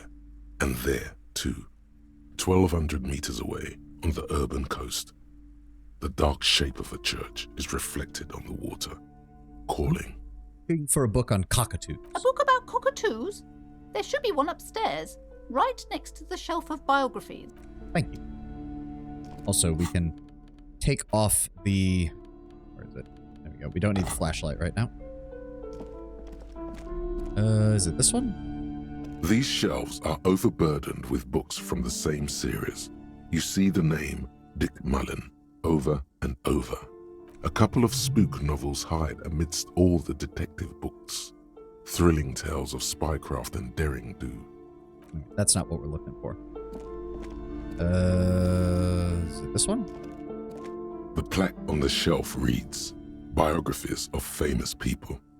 You see a large variety of names. Okay, well, we can take a look at that later. So is it this one? A sulfur-crested cockatoo sits on the cover, its beak slightly open. It looks as if the bird is calling out the book title, From A to Zurich, a guide to a well-behaved cockatoo. Turns out that there are so many different cockatoo species, and they all have behavioral problems. You don't have behavioral problems. That's garbage. You're cool. What about the guide to cockatoos? It's a must-have if you own a cockatoo. I've heard they're quite capricious. You can afford that. Oh, a nature enthusiast. Good choice. I knew it was a good idea to keep that around. Go outside and read it. I know you can get a lot. If you have enough money, you can get a lot of the books here, and they all provide some kind of bonus. I just don't fully remember which ones it is. Let me see here. A book about different cockatoo species and their behavioral problems. Perhaps it could also offer some insight into your own problematic actions. The spectacular, major, majestic cockatoo eyes you from the cover. A cockatoo is a parrot with an erectile crest, found on the Seminole Islands and in southern Fas a la Mer. Known for their intelligence and general precociousness, cockatoos are popular birds in aviculture. However, they often exhibit various behavioral issues. This book talks about the delicate nature of toos, as well as introducing some of the most popular species among the bird enthusiasts. The funeral cockatoo, the major majestic cockatoo, and the most common bang bang cockatoo. It's colorfully illustrated. Okay. What kind of problems do these birds have? Where to even begin? All cockatoos are known for their needy natures, requiring attention for at least 2 full hours a day. They love to talk and have been described as lovable clowns who just don't know how to wrap up. I could handle that. It'd be nice to have someone to talk to when I'm lonely. Pet owners also report moodiness, loudness, and hostility as recurring issues. If left unsatisfied, cockatoos may scream non-stop, pluck their feathers, or become aggressive. Yeah, that's pretty bad. What else? It is not recommended to get a cockatoo if you're not able to cook them food every day and give them the full care that they need. These birds will never understand that you have a life of your own. Yeah, but there's got to be something good about them too, right? You're right. Cockatoos are magnificent creatures. They love to perform, cuddle, and show off, and will even scream for fun, often as loud as up to 135 decibels. I can get why the lady suggested that the cockatoo might be our spirit animal. Ouch. That must hurt. Not great for the neighbors. Read about the funeral cockatoo. This is a yellow-tailed black cockatoo. Its specific name, Psittacus venereus, relates to its dark and somber plumage. This bird looks as if dressed for a funeral, 24/7. There is something indisputably ominous about it. Ooh. The major majestic. Perhaps the most impressive of all the species, the endangered major majestic cockatoo, is often described as the most flamboyant bird in the jungle. Its pink-colored wings and flowing crest embellishing its proud and bumptious nature. In the words of poet-explorer Sir James Fournier, few birds more enliven the monotonous hues of the verdant forest than this big, bold, and beautiful species. It must be glorious to behold, dark pink and snow white. What about the Bang Bang cockatoo? Despite its banging name, the Bang Bang cockatoo is actually the shyest of the species, common in almost all Seminoles forests, as well as zoos and homes all over the world. Its plumage is mainly gray and white. The Seminoles name, Bang Bang, is thought to be of onomatopoeic origins. I guess the bird does kind of sound like me. Yes, but all those cockatoo species are so different. Which one are you? I like the sound of the funeral cockatoo, for only its darkness can truly grasp the depths of my doom-laden soul. You're right. You're Psittacus venereus embodied. This ominous bird belongs on your heraldry. There we go. So we got some experience out of that. We finished a task. We're almost to another level up. What else can we do today? We have to go establish more authority, find the murder weapon. Did we boost our hand-and-eye coordination? I don't think we can make that check again. Hold on. Nope, we can. Fractured, bullet, legendary hand-eye coordination. Let's try that. Let's try that. Where is it? Where is it? The bullet is still safely sealed away in a plastic bag bearing the RCM stamp. We have a similar rifle on hand. Nice. That gives us a +4. A rifle, Revolutionary period. Your bullet looks to be an old 4.46 millimeter from the surplus left over from the turn of the century. Probably an antique or a retrofitted antique. You think it's bad that we pulled a crowbar out in the store? Now we're pulling a rifle out in front of the store. The What's the 4.46 make? caliber was widely used with the Belmargrave rifle, a Revacholian manufacturer. The BM dominated the battlefields of the Insulindian theater of the anti-centennial revolution 50 years ago. Incidentally, you have just such a rifle with you, the dusty old thing you found hidden in the basement below the commercial area. It's unusable, sadly. If it were, the bullet would probably fit the chamber. Is anyone still making these rifles? No, but Zeliger, a major firearm manufacturer, ended up with a surplus after the war. So there are still a lot of these old military rifles floating around, usually broken. The quality was appalling.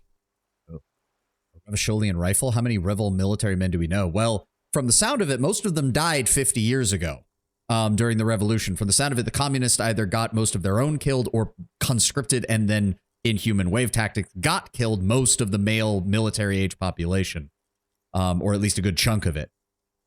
We have not encountered anyone who seems to have any kind of actual military training outside of the mercenaries who we know are floating around, but we already know that they have their own equipment. Who uses a Belmargrave rifle? Antiques enthusiasts, guerrilla fighters in distant countries, a few lucky jamrock bangers. You're looking for the same thing you found in that hidden weapons cache, only in working order. What are you thinking? Bullet? I think I know where this came from. Okay. And? The shot came from a Belmargrave rifle. An antique. That makes sense. There can't be many breech-loading rifles floating around in Martinez, or anywhere in Ravachol, really. Why not? Sure, there's some arms trafficking, but the laws prohibiting the use of breech loaders we inherited from the monarchy have been effective, from what I've seen. Some new RCM recruits get impatient with their muzzle loaders once they've trained with military-grade weapons, but they realize it's worth it in the end. Worth what? Getting shot? Imagine if everyone, cops, citizens, had access to firearms that could shoot multiple rounds without pausing to reload. After the first shot, the second, third, and so on come much easier. But back to the investigation. Looking for an antiques enthusiast. Could the victims have been mixed up with foreign guerrilla fighters? Well-armed Jamrock bangers started crossing over from into Martinez. Something mysterious afoot with this antique bullet type. Mysterious? Okay. Either way, we'll know when we find the gun. If you say so, put it away. All right, so we got that one cleared out. Did that actually finish the task? I think it did. Yeah, locate a working firearm that shoots 4.46 ammo. Run the number on the victim's armor. Did we get this, or did we... Filed Monday. Oh, so we should... Sweet. We need to go back and talk to Alice, so she should already... So the gun itself is an old make. Yes. It's from the Revolutionary, which is almost 50 years ago. I forgot we needed to talk to Alice. You see a set of steering levers, a radio microphone, a pull-out... Pick up the radio. This is Precinct 57. How may I assist you? Have you heard back from the ICP about the serial number? No. And I doubt they'll get back to me before tomorrow morning. Anything else? Damn. Okay. I don't think there's anything else we can do with it. In the cabin. So I was wrong. Never mind, I was wrong. I was wrong. Sorry for interrupting you, Alice. Except we're on Tuesday. I thought they were... God damn it. Oh well. Ask him about this after the initial inspection of the dead body. Oh, can we... Yes? Tell me What about do the you case want to again. know? Would you say this is... Now that we've... Ah, there we go. Now that we've inspected the scene, I want to know more about this pissing competition What's you there mentioned. to say? It's just stupidity. What kind of stupidity? The cop kind. Our precincts can't decide if Martinez is part of Jamrock or the Industrial Harbor. Yours or mine, as if we somehow own parts of the city. Typical street gang mentality. So we've let the Union make a mockery of law enforcement here. And now it's come to its natural conclusion. So the shot itself was also an expert shot. We're looking for someone familiar with this sort of firearm. Yes. At least that seems to be the implication. Either we're dealing with someone who had outside training, we're dealing with somebody who's had training just naturally having used the weapon, or we're possibly dealing with somebody who might have used it back during the days of the Revolution, a much more older person. So it's a struggle over who runs Martinez. Well, sort of. It's less a matter of who gets to police Martinez than who has to. It's an orphan district, in other words. I think the dispatch desk just told both our stations about the hanging. There was quite the brouhaha at the 57th, I can tell you that. Time to settle it, they said. Cop off. But I assure you, I am not their finest or toughest, with 102 cases solved. What I am is least interested in a pissing competition. So he volunteered to represent the 57th, but not out of competitiveness. So you volunteered to get out ahead of it? Yes. I am an unrepentant spoilsport. The lieutenant appears most pleased with this. What's so special about Martinez? Martinez? Nothing. It's just a puddle at the end of some drain pipe. No one cares about this place. They care about sports. Most of our colleagues don't even know how to get here. North of the interchange doesn't exist. A tremble comes over you. Another after effect of ethanol poisoning, perhaps. Feels like leaves do when they rustle in the breeze, somewhere far away, below the turbine. The 41st and the 57th. The lieutenant was right. It's not about who gets what's north. It's about who doesn't. I wonder what that says about me, that I was the one sent from the 41st. He raises an eyebrow, thinking it best to let you make the next move.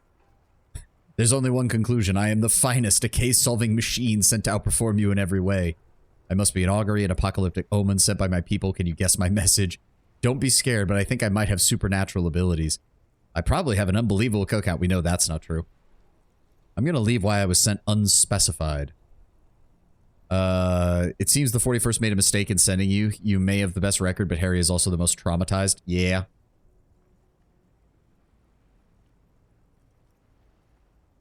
The problem is, this is the only one. Yeah, I think they might have sent me so that I'd outperform you in every way imaginable, but that obviously hasn't been the case. A good joke. Joke. Yeah. Rest assured, I have no intention to compete with you, Captain. It's good we set this thing aside. Was there anything else you wanted to ask about the competition? No, If not, enough about we the should competition. move. Yes, it's a wholly pointless matter. Forget I ever mentioned it. He's actually glad it's addressed now. Oh. Nice. Sorry, cop. Sylvie mentioned suicide jokes. Roy mentioned suicide. Why did the 41st send me? Hold on, it's a logic check. It's a logic check. Do we have... I'm pretty sure we have an item that works on logic. Yes. different glasses. That gives me another +1. I don't think anything else gave me logic. We get another logic from the shirt. Nice. Yes? Look at you. Yeah. It's because you're a failure.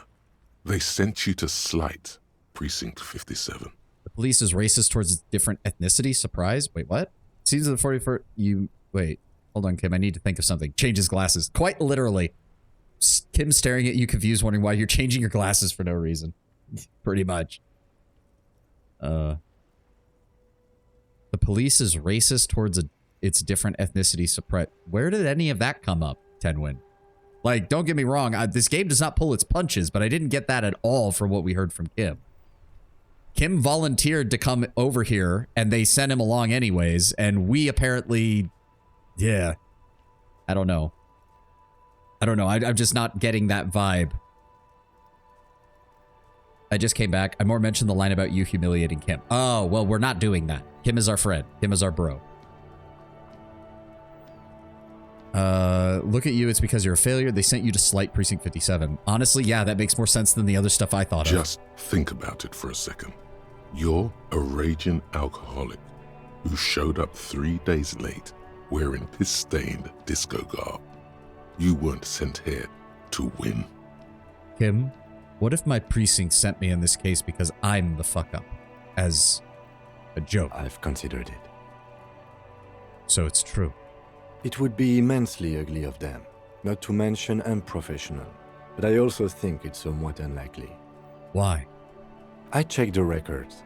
This jurisdiction dispute, who polices Martinez, reaches back to the 30s. It's as old as my station. And all this time we can't decide who gets Martinez? I think, yes, both stations would prefer a win. I guess you are the 57th's finest. I am the finest of nothing.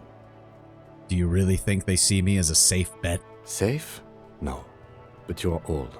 You've made it this far. Something has brought you through. We've only just started working together, so I don't know what it is yet. But it's there. So no, I don't think they sent you as a joke. And even if they did, they are in for a surprise. Thanks, Kim. Aw, that made me feel all warm and fuzzy inside. Smoker on the balcony after 2100 of the next day. It is the next day. It is past 2100. Let's go. It did say 2100, not 2200, right? Yes. Okay, good. Go.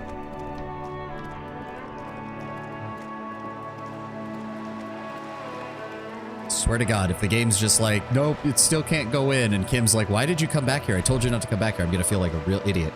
The sea breeze carries more than salt. Meat, not rotten, not fresh, grilled.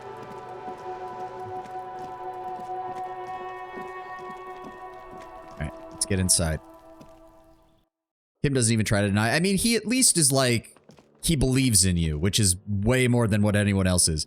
What if all of your skills constantly shout at you as the norm, but your amnesia suddenly makes you unused to them? I mean, that's kind of the implication, since it's sort of implied that everyone... if I remember correctly, the game developers actually said that, yes, technically, every single person in the game is running off of this same kind of system. It's just that for all of them, their stats are fixed. Like, I think someone even made the point of, like, Kim has 0 shivers. Like, he has 0 shivers, he has 0 Inland Empire, but he's got really high, like, encyclopedia, he's got good logic, he's got decent drama.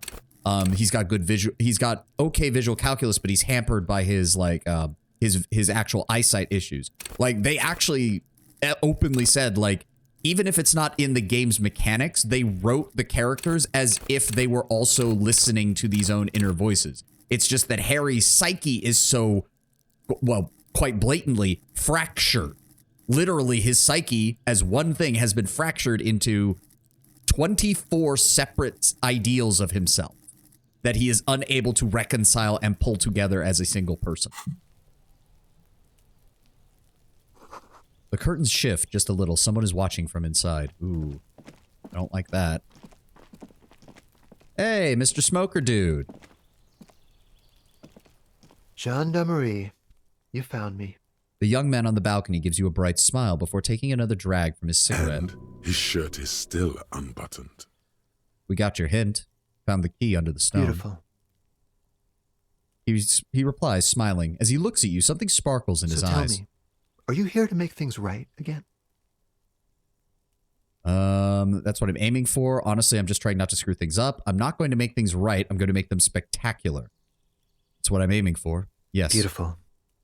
He says again. A nearby street lamp casts shadows on his chin, drawing out the slender cheekbones. I have some good news for you. My Sunday friend is visiting me tonight. I told him about you and he'd like to say hello. Step in. He's already waiting. Why would I want to meet your friend? Trust me. You do. Very well, I'll talk to him. But first I need to talk to you. I have a question. That's nice, but I don't have anything to tell you. It's my friend you're looking for, not me. He takes another drag of his unfiltered cigarette and looks around.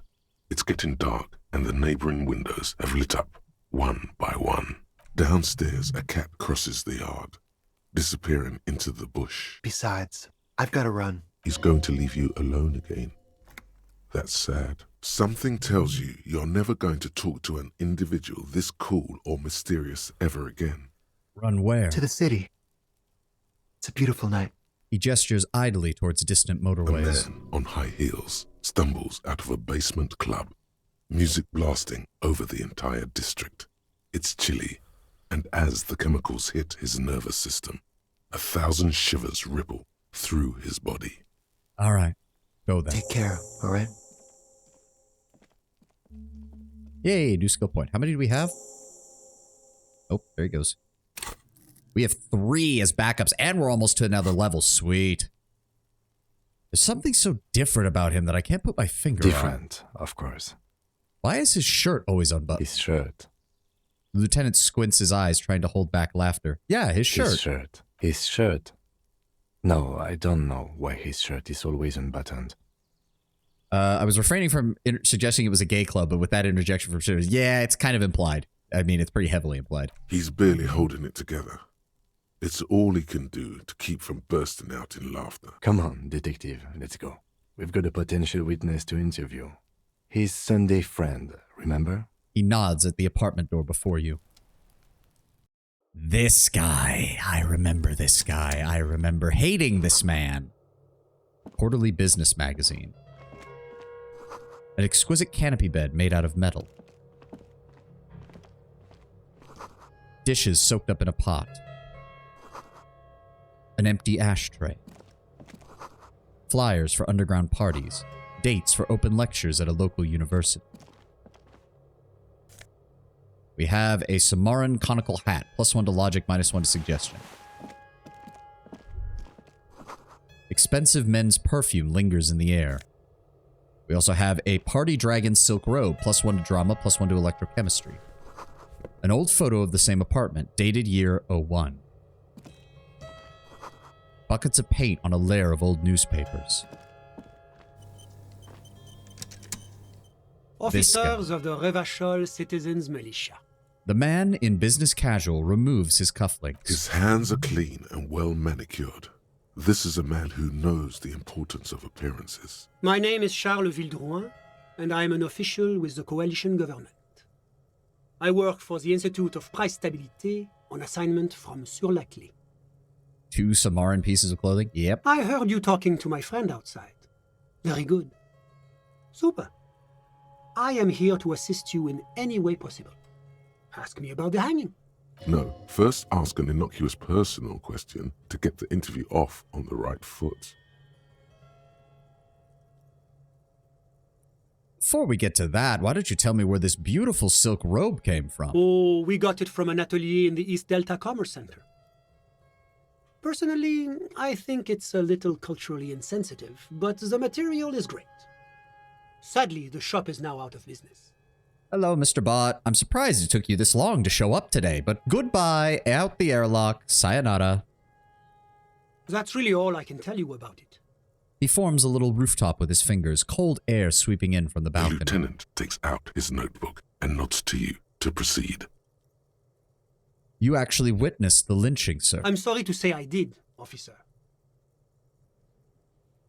Start from the beginning, if you don't mind. Officer, it's very difficult to describe what I saw that night. It was so surreal to me, like in a play. What do you mean, like in a play? It was just so strange. I could barely comprehend what was happening. I was on the balcony when it happened, getting some fresh air. I remember that first they came in, carrying what looked like a body. And then I saw all the surrounding windows go dead, one by one. Okay, so that confirms that they carried it in. That's when I understood. I should not be seeing this. Sounds like the victim was unconscious, or at least incapacitated. Interesting. They, could you describe any of them? I couldn't see their faces well, and there were quite a few of them. But they were very loud and very Martinez. He pauses, looking for the right Let's wording. just say that the laboring classes can get rather expressive with their profanities. Could you tell how many of them there were? I couldn't tell you exactly. Less than 10. Maybe 8? The lieutenant sends you a sharp look at the mention of that number. Were any of them overly large, 200 kilograms or more? That's a giant you're describing. No, they were all quite human, as far as I could tell. So yeah, definitely carrying the body. What happened I went next? back inside. Were you able to see anything from inside? Officer, the yard was pitch black. There was nothing to see, but I could still hear their voices. They were threatening to kill that poor man. Were they men? Women? All men, I presume. But again, I couldn't see very clearly. But we are fairly certain the lady driver was present. Are you sure at least one of them wasn't a It's woman? possible, officer, but I cannot say with certainty. It was very dark, you must remember. Could you identify ethnicity or physical I appearance? believe they were mostly white, though I believe I saw 2 Areopagites among them. And I am quite certain that one spoke with a Mesk accent. What happened next? Well, that's the strangest part, officer. Nothing happened. It was oddly quiet for a public lynching. What do you mean nothing happened? They lynched a man. Eventually, their shouts died down, and that was all. There were no gunshots, no celebratory shouts, no anything. Oddly quiet for them, given that they claimed that they killed him because he harmed someone who was local. Why didn't you call the RCM, sir? You're right, of course. That is what one is supposed to do in such circumstances. I was simply in shock. I don't want to stop right now. So I'm gonna let the ad go. We're gonna finish this conversation and then I'll finish for the day. So I'm gonna get some stretch. That's good. That's good. This is the guy I don't like, because trust me, we're about to get a discussion on the coalition and the moral intern. This guy is infuriating to the extreme. Or at least he was to me. I did not like him. I did not like him one fucking bit.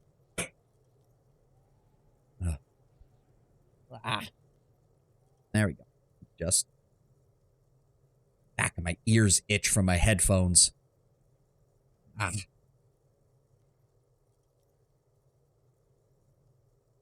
There we go.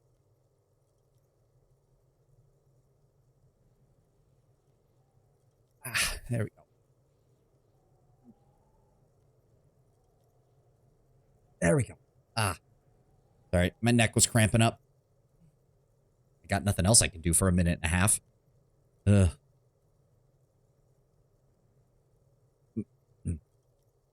I also don't remember. I know there's a big check for this guy, but I do not remember for the life of me what stat he wants for it. Did we? We did not pick another one of these. I do want Aces High at some point because that's Kim's. I kind of want regular law officer as well at some point. Caustic Echo, Precarious World, that's the other one. I really... That's a dangerous one. That is a dangerous one. But it's only 4 hours, so if we start it early tomorrow, maybe? If we start it early tomorrow and then focus on doing, like, side quest content and shit in between, we should be okay. Interview the Sunday friend. Yep, go and meet him right now. He will not be there later.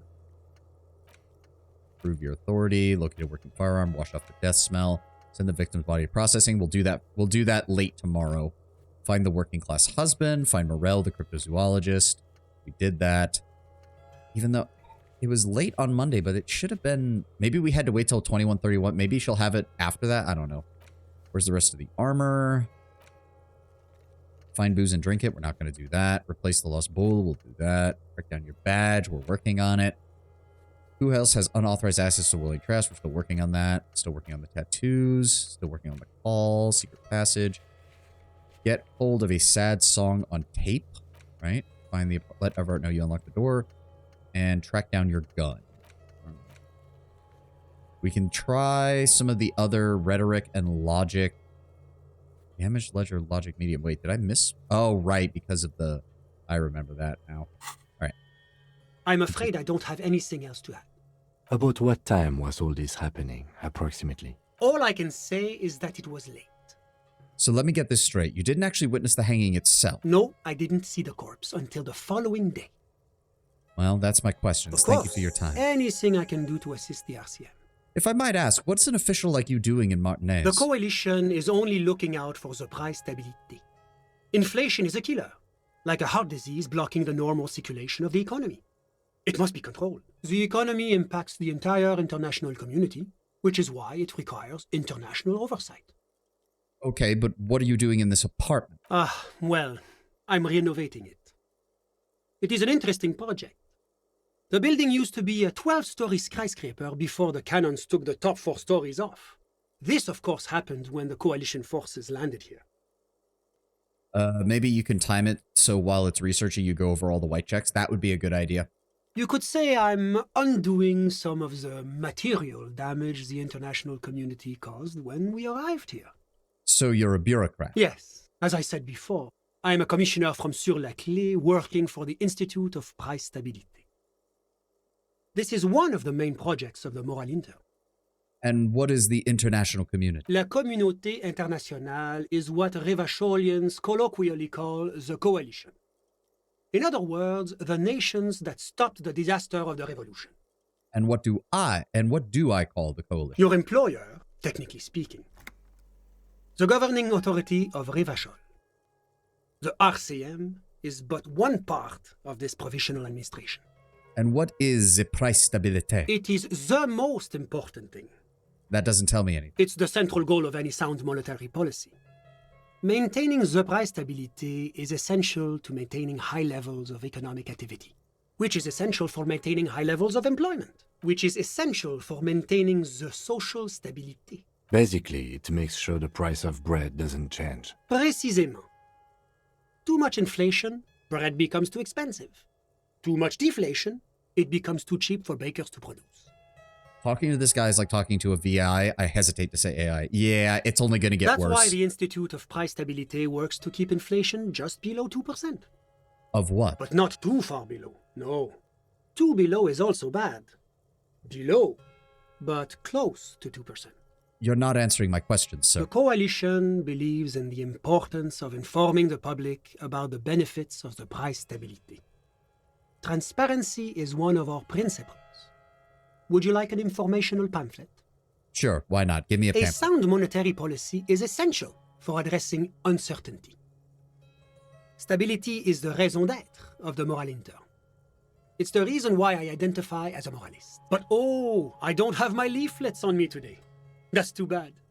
You can always call our information line. Making information available is part of the Moral Intern's commitment to transparency. I've heard about this moral intern before. What can you tell me It's about? the International Organization for Moralists, hence Moralist International. The Institute of Price Stability is just one of its many mind babies, as is the coalition. So we're working for the moral intern. I guess that doesn't seem too bad. There are more nefarious powers to work for than the Moral Intern. And you are a moralist. But of course. Why? Because moralists believe in a normal, stable world governed by democratic values. Kim, would you say that you're a moralist? Me? You've managed to catch the lieutenant off guard, but only for a moment. He quickly recomposes himself. I'm a lieutenant of the RCM, dedicated to maintaining law and order in Revachol. A very moralist answer. The lieutenant is practiced in the art of putting on a show for one's superiors. But what is a normal and stable world, sir? The Occident is part of the normal world. Oranje, Sur-la-Clé. Martinez doesn't seem very normal or stable to me. Martinez? No. Martinez is something else. And what about the rest of Revachol? Would you say that it's part of the normal world? Revachol is generally difficult. It's led by an interim government, which means it hasn't yet achieved full democracy. But they are working towards it. You're all doing very well here, relatively speaking. He gives you an approving nod. I don't think I'm a moralist. Moralism sounds incredibly boring. I want more action. Moralism is the ideology of the foreign occupiers. Revachol must be governed by Revacholians. Democracy is a meaningless sham as long as the working class is under the boot heel of capitalism. It's like every time I'm talking to people, I'm choosing option D, none of the above. Is that moralism? 2 is fascist cop, isn't it? Yes, but at the same time, I also just want to kind of say it. If moralism is nothing more than an ideology of foreign occupiers, then I can simply come to the conclusion that Revachol must be governed by Revacholians. Of course, the detective's personal views do not represent the views of the RCM. Your full autonomy is important, I agree. But it's an ongoing process.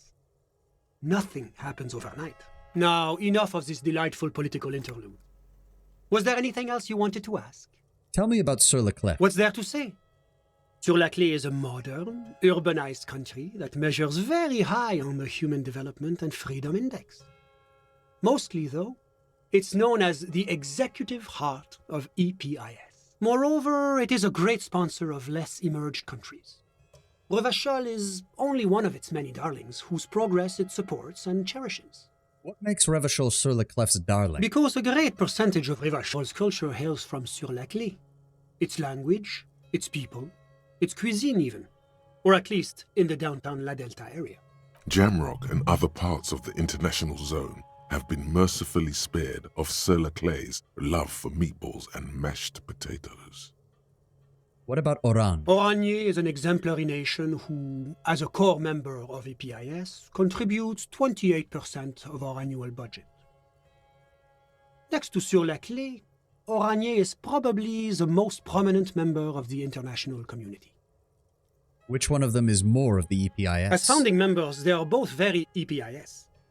Oranje carries a lot of political weight, while Sur-la-Clé takes care of the business side of things.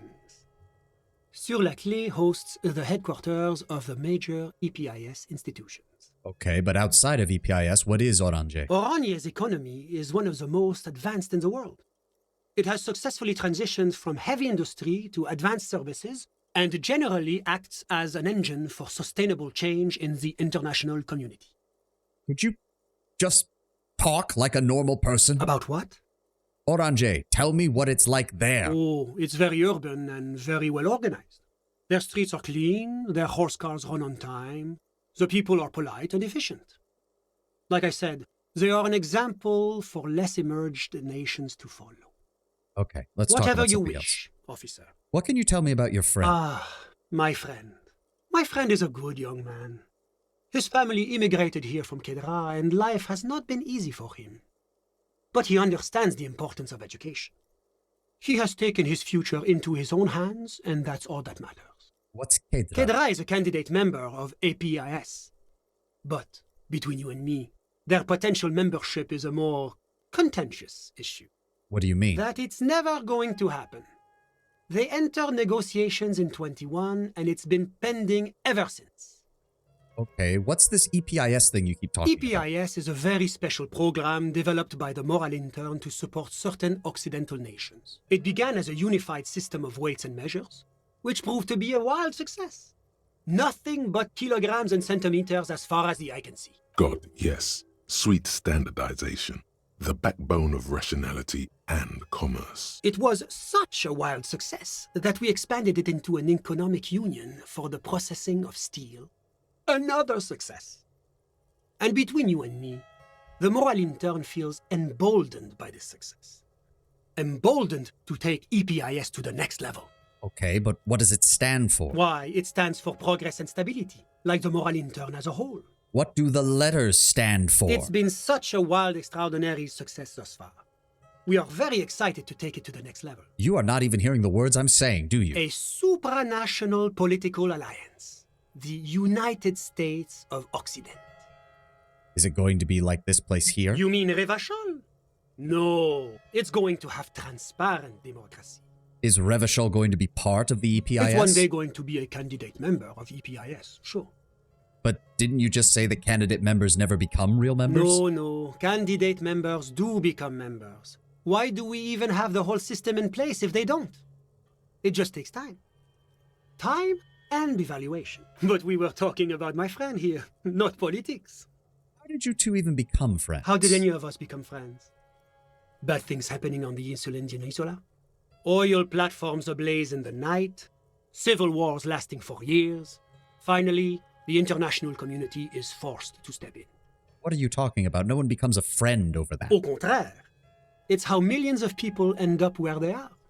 Meeting the people they meet. It's how I came here, and my friend too.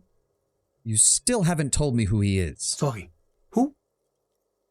The man throws a quick glance at his watch. Your friend, the smoker on the balcony. We were talking about him. But I told you, officer.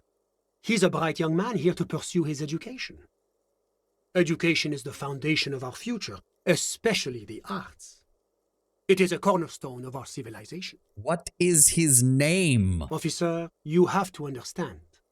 I can't give you his personal information. I'm sure you have your own methods and databases, right? Please don't put me in this situation.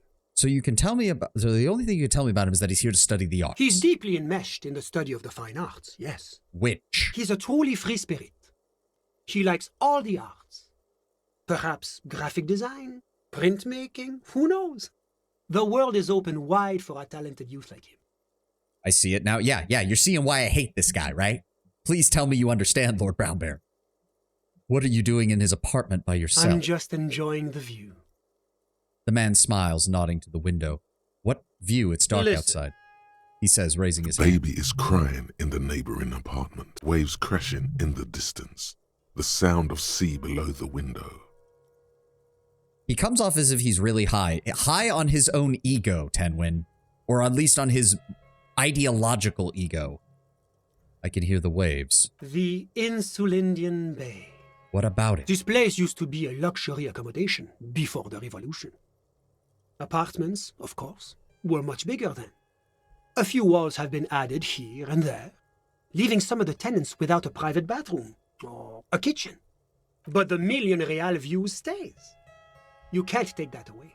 He knocks on the balcony door, his face mirrored in the darkened glass. I was asking about your friend. My friend comes and goes. I'm sure you've seen him around. He's a busy bee. I'm all ears, officer.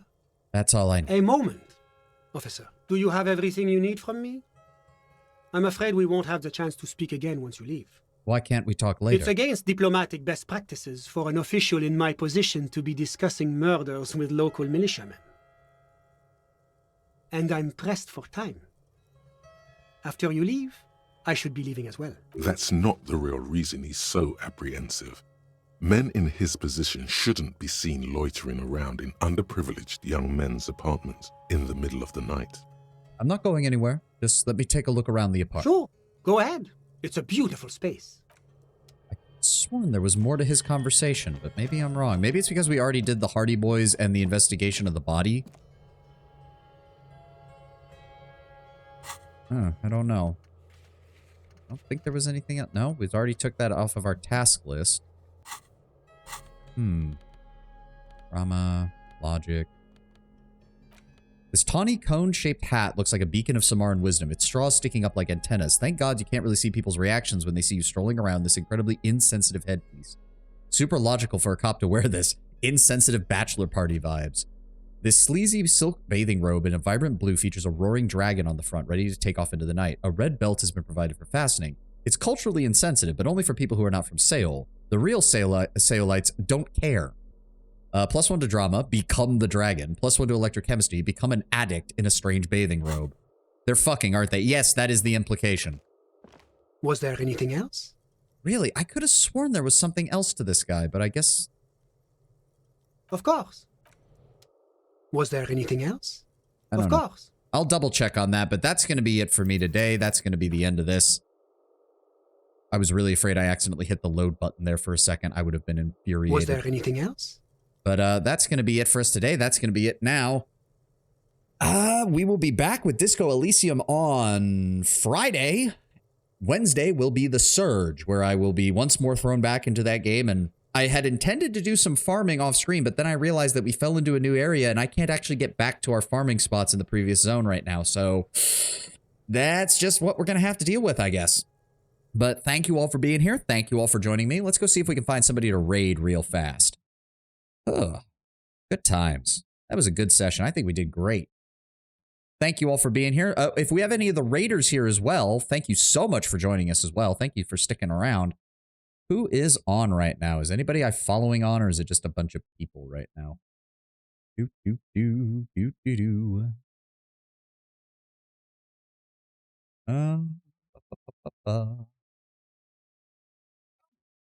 Let's go right into Girl DM.